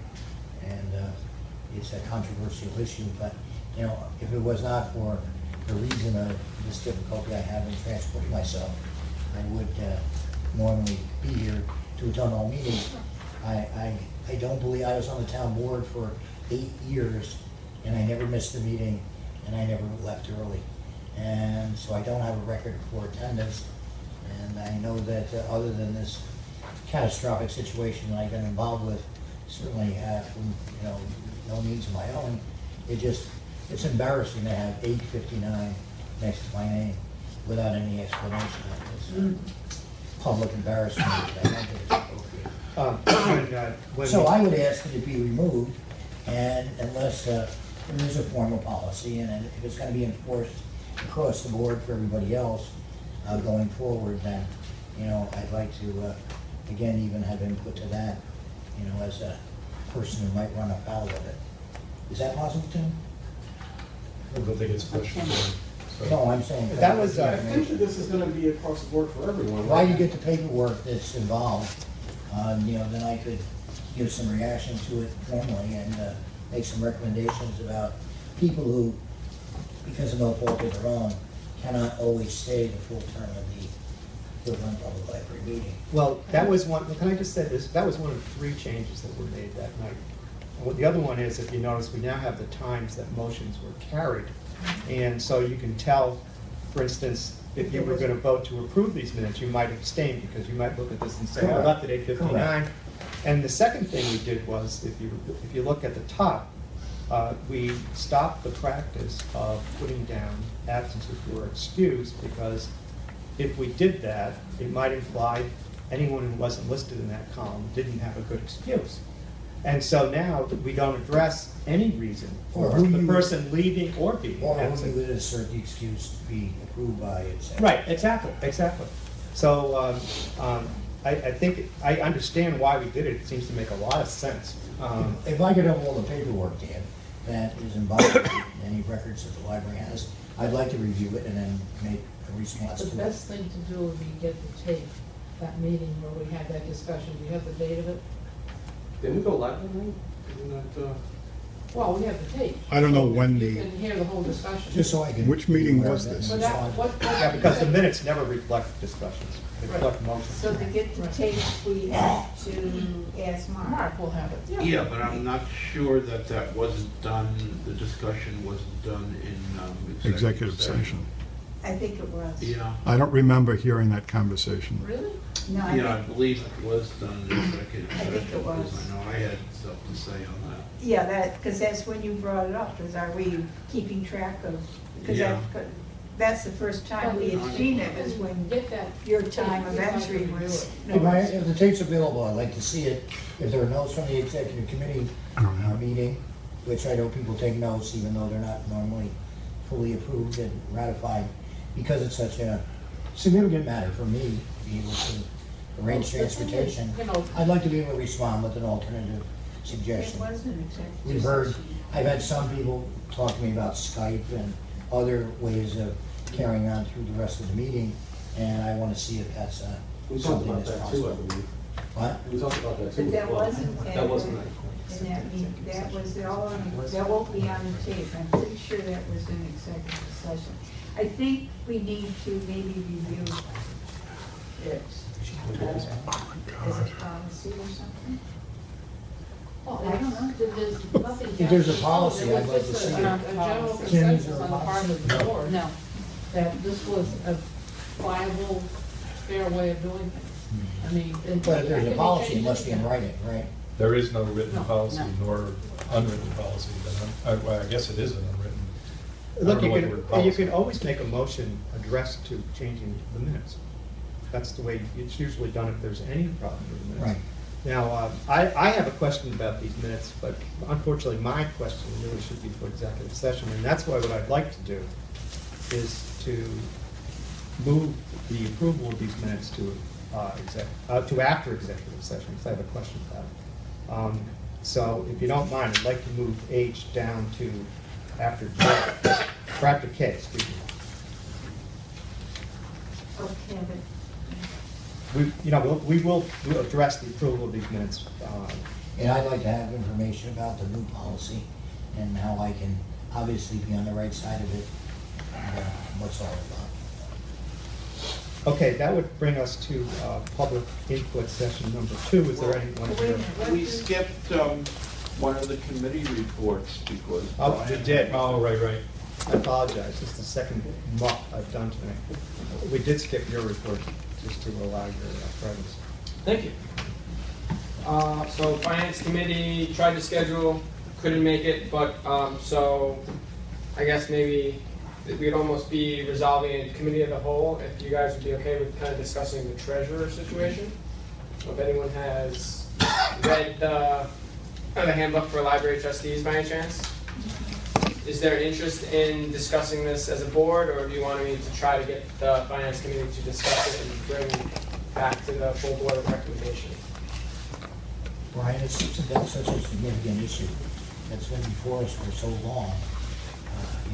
The fiduciary operation of the organization, it should involve, the board as a whole. I'm totally fine with that, and I find that, a lot of times when we're at committee. Attendance at policy meetings, for Yeah. instance, would be Yeah. indicative, but then, you can't always get everybody together. Yes, I know, and this is something that probably everyone has input on anyway, so the committee would just discuss it, and then we'd just probably rehash over the same things with the full board, so that's why I was totally fine with kind of discussing this as a full board. We're going to have to eventually, because again, I found the whole thing totally confusing, the handout. There seemed to be inconsistencies in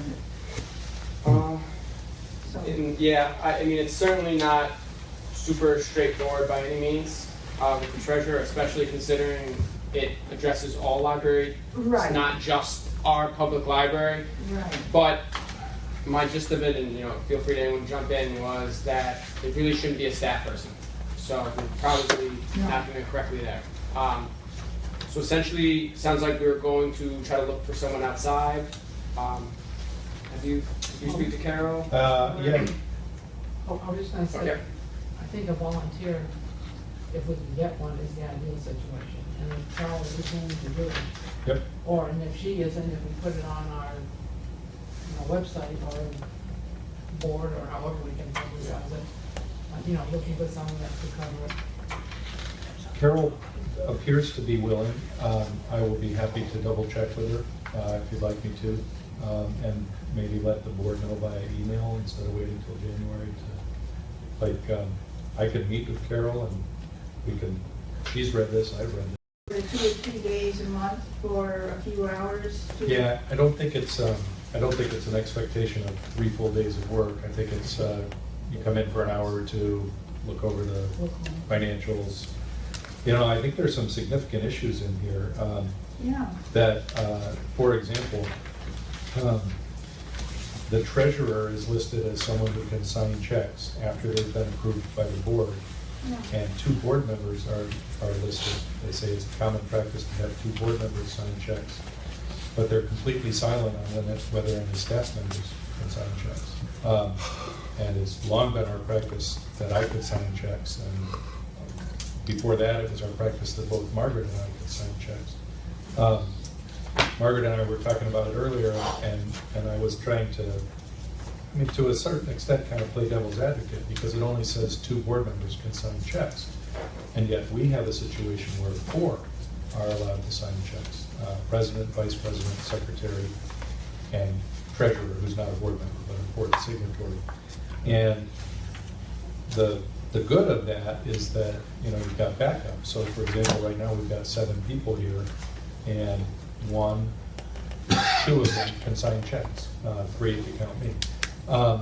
And where is that? I know I saw it in here, I just can't find it. yeah, there's in the FAQ who can sign checks and can anyone else sign checks is what it says. But I guess to me that I hadn't thought of it until just this moment. But that's a key question. If I can't sign checks, we need to know who can sign checks. And this document doesn't authoritatively state. But it doesn't say you can't sign checks. No, it doesn't say that either. Silent, so Yep. I'm no lawyer, but it seems to me like if it's not designated either way, Right. we're okay. Well, but another issue is if it's saying it's an acceptable practice for 2 board members to sign checks, should we wrestle with the idea that we have 4? Which 2? Yeah. Well, which 2 is one thing, but How many board members do we have? we have 11 total, and president, vice president, secretary, and treasurer, who's not a board member, could sign checks. So. No, to me, the thing is just a bunch of bureaucratic. Yeah. I agree. Yeah. If you know what I mean. Yep. What they've basically done is reverse titles.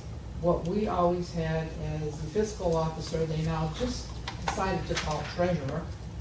And the treasurer that was on the board, they are now calling a fiscal officer. Finance officer, yeah. Finance Yeah. officer. I mean, it's just absolutely crazy, stupid, and if we did nothing with this, it wouldn't bother me the least. I mean, Fair it enough. makes no sense at all. I mean, we will do what we can, but I'm not gonna kill myself or this board, you know, to try to do handstands for something that's absolutely ridiculous. Also, we have It's a okay. detailed bylaw Okay. for what the treasurer does. We do? Yes, Mhm. and let's just stick to what we bound ourselves to. Okay. In fact, and you should make a photocopy of this and give it to Carol, Sure. in case she says, oh my God, I can't do that, I don't have time, or whatever. Should we, I'm sorry, Cal. Go ahead. Should we just, to be fair, post it on our website that we're having this position, and as a finance committee, just interview anyone else that would be interested? Didn't we do that? We sent emails to CPAs that somehow we had identified through Mark's lists, email lists, and we emailed, I don't know how many people, and like, I think about 6 responded, Mhm. and And you spoke to one of them. well, we got to, the audit committee was composed of Neil and Alex because of that, and 3 or 4 other people said, no, they don't want to. It wasn't the right time in their life or something like that. So I maybe feel like Mark might be right that we kind of took that step. Everyone feels good with it. I mean, obviously, I think Carol's great. I just, don't want to exclude anyone who may be Willing to volunteer? Yeah, but I, Okay, but now, what confuses me is it says that, so this person has to prepare a report of receipts and disbursements along with a statement of the bank account reconciliations? Yeah, I read So that isn't too. that already being done by our, what we now are going to call our fiscal Yeah, officer? it's crazy, the whole thing is. And David today was telling me that there is no way that the treasurer could prepare his or her own detailed statement without access. Without Yeah, access to yeah. his? Yeah, and the principle that's cited is separation of duties so that the person preparing that doesn't have access. Right, You know, because it's supposed to be. Like Alice in Wonderland or something. So that's why I say it's totally confusing. it is, and I guess maybe I thought it was because I'm not an accountant or anything. I just figured it was maybe it'd be more clear to someone else. But you're right. It's like Okay, thank you. But I was losing it myself. But a couple thoughts that I just want to throw out, Dan. If we follow our own bylaw and just stick to it, the risk, in my opinion, is that if the comptroller audits us on this issue, his office may find us in violation and we may end up in the newspaper. Okay, if you're okay with that, that's fine.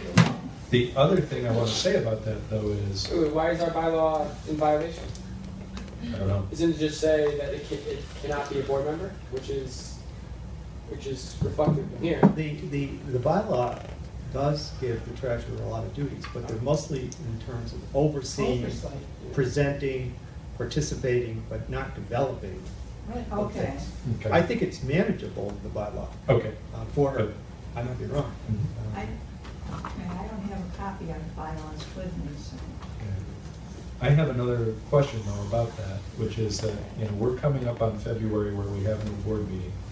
And I've had 2 fiscal officers in a row tell me that, and I mean this respectfully, but that our board's assistance on seeing every check and sort of theoretically approving it, since we're planning to pay it anyway, we've already committed to paying the funds, is untenable when we're meeting once a month. And we're spending untold amounts of time to jump through that hoop. Why do we not want to jump through the hoop on the treasurer, but we do want to jump through the hoop on the signing of checks? They're both coming from the same comptroller's audits. And we seem to have done business legally and sensibly for 25, 50, 60 years, doing it that way. And I've got 2 CPA, MBA guys telling me this won't work. Eventually, you're going to default on a bill, you're gonna pay more late charges, you know. I mean, like, I'm no lawyer either, but if the comptroller writes us up on that, maybe we should choose to bite at that one and say, Absolutely, I you know. mean, when they do these ridiculous things that make no common sense, somebody's gonna say, hey, guys, you know, have you ever been in the real world? So the treasurer can then. No, I know people that work for the comptroller, it's like, they're in their own separate world auditing stuff. I don't know, I mean, we will keep, maybe we should do Treasurer can sign checks. our very best to stick to the letter of the comptroller's findings on signing checks, except when we know that we're going to hurt our credit rating or get a late charge.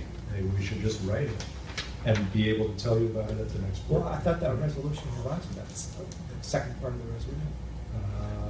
I'll have to go back and read it. I mean, as owner says the whole thing is, I thought we at least packaged that into it, that you were concerned, and we put provision for that in. I'll review that resolution. Off the top of anyone's head, do we know what month we passed that resolution in?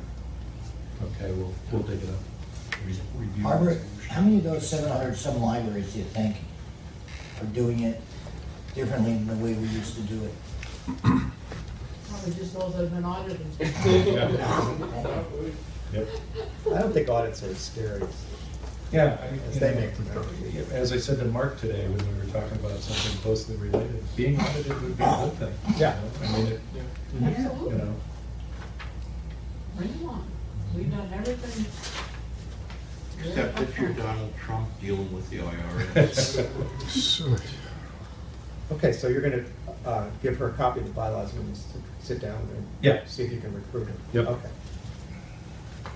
And in essence, Dan, I'm telling her that, thank you for reading the 5-page document. What we want you to do is in our bylaws, right? Well, we don't really have any choice. Our bylaw Sworn in, is According to. Yeah. Yeah, she'd have to be sworn in Yeah. yep, at the next board meeting, right? Yeah. Mhm. So, And what would her title be? Treasurer. Treasurer. I don't think it would be a bad idea to appoint a finance officer just to have a fourth signatory who is a board member. I'd be pleased with that. Sometimes, nothing personal, but sometimes it's hard to get.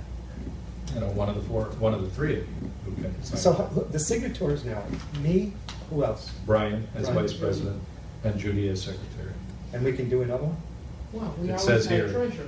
Yeah. Now we can't call the person the treasurer, we have to call them the fiscal officer, or what was the, fiscal officer. Oh, you mean we can authorize the fiscal officer when the time comes? As the- Authorize anyone, can't we? I A mean, finance, you can't authorize David Gilliam or Dan Greendale, but you could authorize someone on the board who's designated as what they are now calling the finance officer. We could do that right now, couldn't You could, if you had a board member willing to be the finance officer, or you wanted to name someone who wasn't here. we? Well, that's the best way to go. well, the person named though, we would You name have to that be person finance officer. strictly for the purpose of signing checks though, right? Right. Does anyone? Well, or that person could possibly give the reports like they used to do in the old days. Well, then we're not gonna do it tonight. We're not. But also the treasurer could give the reports, correct? Yeah. Ideally, that would be fun. When I talked to Carol, I haven't read the bylaw, but I'd be most comfortable if I was asking her to attend each board meeting as well. Because it says in here that they don't have to attend, but I think they should really attend. What's it say in our Should we have trouble bylaw? with that, because that's. It's silent on it. Specify in our bylaws. Although I guess as a board member. Well, she's not a board member, she's treasurer, right? Right. So, according to this. Well, it says, submit to the board, among other things, a monthly financial statement. It doesn't say that her presence would be mandated, but we could ask her if she could do it, yeah. We should She's an do officer what before. Tim did tonight. He just gave the report, you know, after it had been Right, prepared. right, right. He was familiar with it and just gave it. She wouldn't even have to be here for the entire Yeah, meeting. that's Okay. true. Yeah. That'd be a big selling point. The other thing that Move her I, to whatever part of the agenda she wants. Yeah. when we interviewed candidates for fiscal officer, we just went ahead and told them we expect them to be at all the board members, so we could have the fiscal officer, board meetings, excuse me, so we could have them do the report too. I don't think there's any denying that you get a little more detailed information from someone like Dan Greendale than from someone like me, you know. He really knows those accounts. So I think the report should be given by the fiscal officer once we're able to hire one, so. Okay. So I jumped ahead before, and I shouldn't have, to public input session number 2. Is there anyone here who wants to speak again? I'd like to add the last. Could you say your first name again? Yes, my name is Tomomi. Tomomi, yes. My name is Tomomi. I work here at the Gilberton Public Library as a library assistant. Earlier, that before this meeting was recorded for the public session 1, Lisa Pekin, our department head of the collection services, Roseanne, she's our president of CSEA Unit 1, and Alma Person, she's our librarian that who does a lot of programming that who has 75 people coming in on Sunday.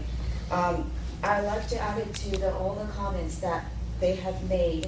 In addition to that, the team has brought it up that on this meeting, the labor management meeting was occurred a couple of weeks ago, and then there was a staff members meeting was conducted a couple of days ago. That issue had brought it up, that found out that crisis of the New York City retirement is tremendous, that many employees, New York City retirement system was not reported correctly. That issue had been recalling for several years and continuously. Now that we have a couple people who was hired not too long ago, a couple of days ago, we don't know, there's nobody at this point has a package or anybody to go through with this employee, to go through making assure that her or she, how his New York State retirement is taking out properly, or make sure that pay stub is correctly calculated, overseeing as a human resource person. And Tim suggested that recommendation to get the help from David Gillians during the transition to the new fiscal officer. But also, we employees and everybody feels that conjunction of human resource person and the fiscal officer would be greatly benefited to all the part of this library, including whole system of this Gilberton Public Library. We believe that, and then this issue has brought it up for many, many years and has not been resolved. And this is finally coming to the point that we are presenting to the board members to please taking this consideration into opening up for the possibility for the human resource person. Thank you. Okay, thanks. The Finance Committee starts its work in January. It's a long process. I'm sure this will be a topic. Okay. Thanks a lot. Thank you. I'll just add one quick follow-up also. The Bethlehem Library has a human resources officer named Tracy McGrath. Shane, thank you. And I've talked to her several times, and I hope the library board will continue to investigate these issues and educate yourselves about what are the various issues and systems that are in place that we have to deal with, such as New York State retirement, New York State deferred compensation, all the different payroll tracks that have to be monitored, as well as some of the more human issues that are occurring. We've had pretty serious sexual harassment incidents since I've worked here where people have been let go. We haven't had a sexual harassment training in a couple of years. And I totally understand what Tim has said about the difficulty of trying to manage scheduling to get training. We have a lot of new supervisors who have not been trained.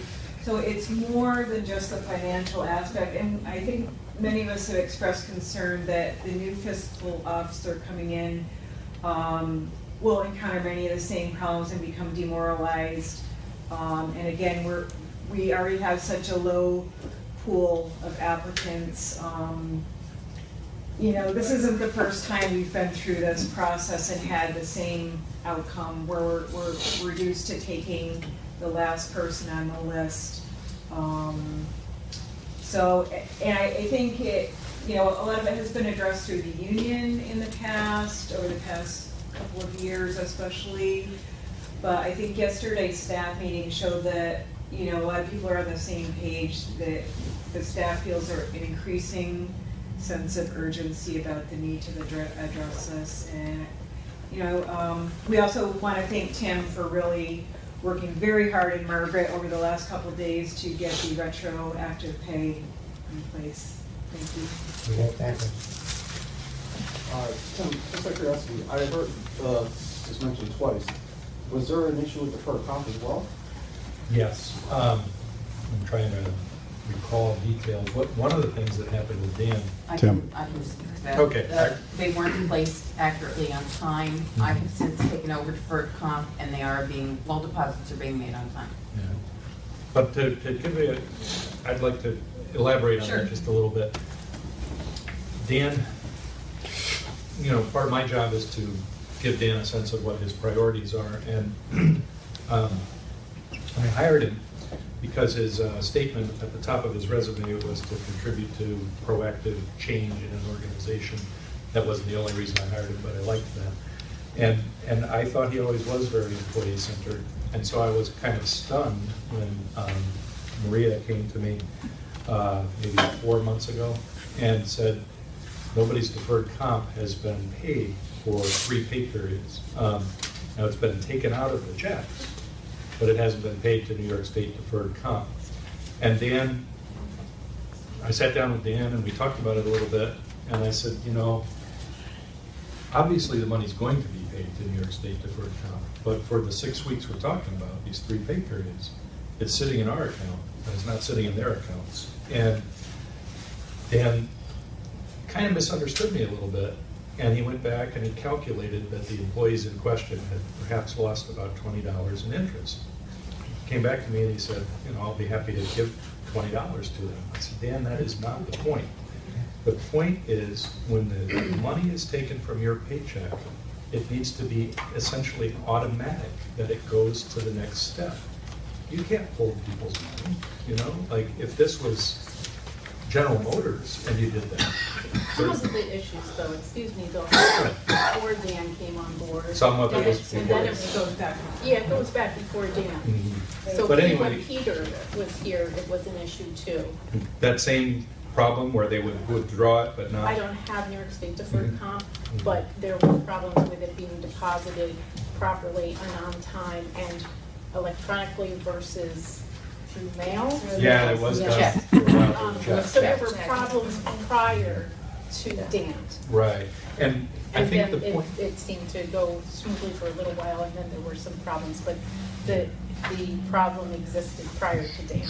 And I think what's important to me about what I'm saying, what I want to get to you guys, is when there's a history of not doing everything right, I'm going to be held accountable not just for the parts that my staff didn't do right, but for the long history. And that's okay, because if you're the employee whose paycheck is wrong, whatever way it's wrong, retirement, deferred comp, the correct, you know, we had one person in the recent raises whose first paycheck under the recent raises was at $24 an hour, and it should have been at $24.13 an hour. It's small, but it's important, especially if the person's going to work 10,000 hours in the future. And so we fixed that. But the point I'm trying to make is, it's not like these problems are, you have to fix the problem at hand, but also if the employees have lost trust over a generation, you have to like fix them in an ironclad way, and I can't get there if I have enough people to do it, you know. I want the paycheck to be right every time, and I've said that in this room to you guys before. Most of you have probably heard that. I don't know if Jason heard it, because I don't know what he said. But, you know, what she's saying is there's a frustration that builds up, and, or, I'm sorry, maybe that's what you're saying. What I'm hearing is that there's a frustration that builds up over time, and, you know, I can't do anything about what Peter Raponi did, but I can do something about what David Gilliam's successor will do, and David will do. And I'm really trying to come through to the promise of getting it right, but I need a little bit more time. And, you know, when we had the Labor Management Committee meeting last Thursday evening, you know, 6th item on the agenda was retirement. Well, Tim, what's happened with retirement? The first words out of my mouth were, nothing has happened with retirement, because we have been working on the new CSEA contract and on the payroll overtime issue, and David Gilliam, when Dan left, became acting fiscal officer, and there was no one to pick up the ball, the retirement ball. And I just need some help. That's kind of my bottom line. So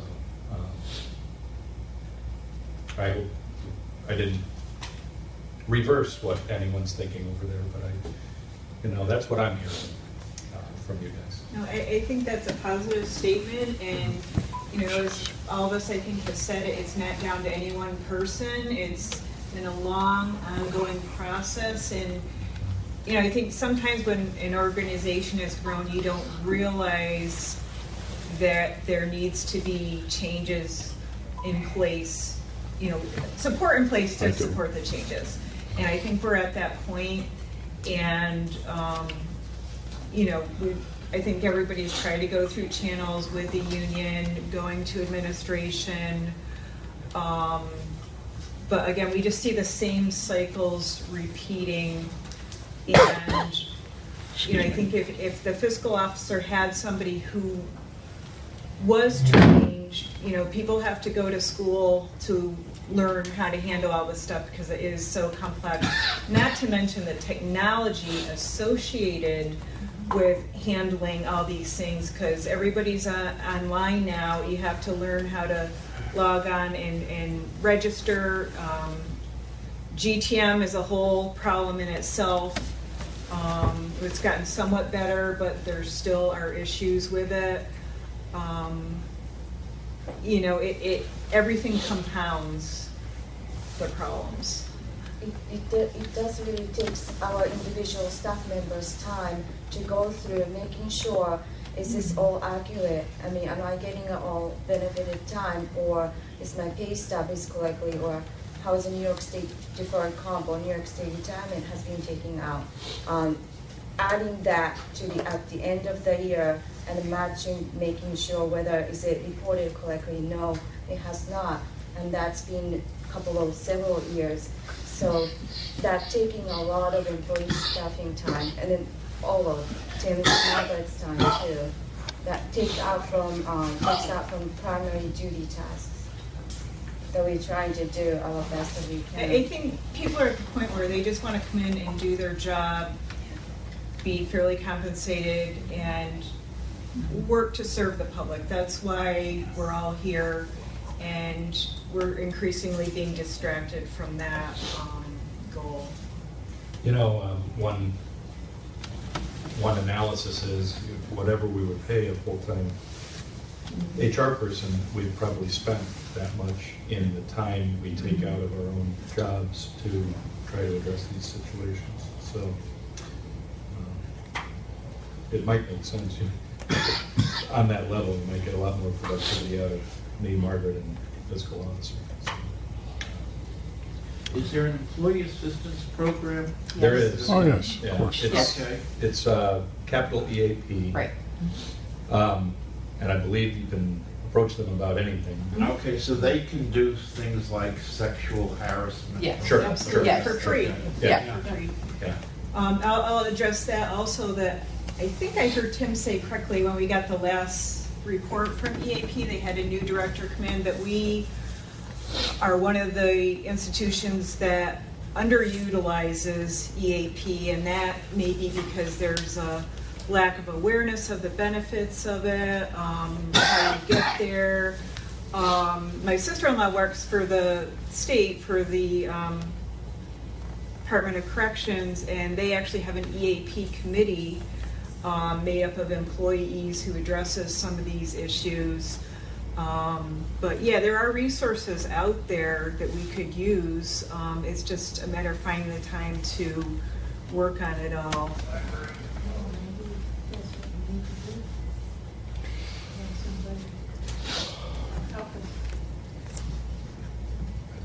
That is my recommendation. Finance committee looks forward to addressing it. Okay.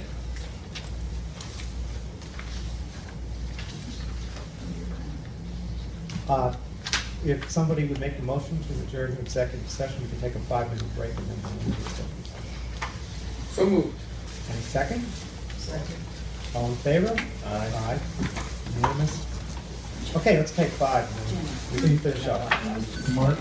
Yes. Are you wanting to?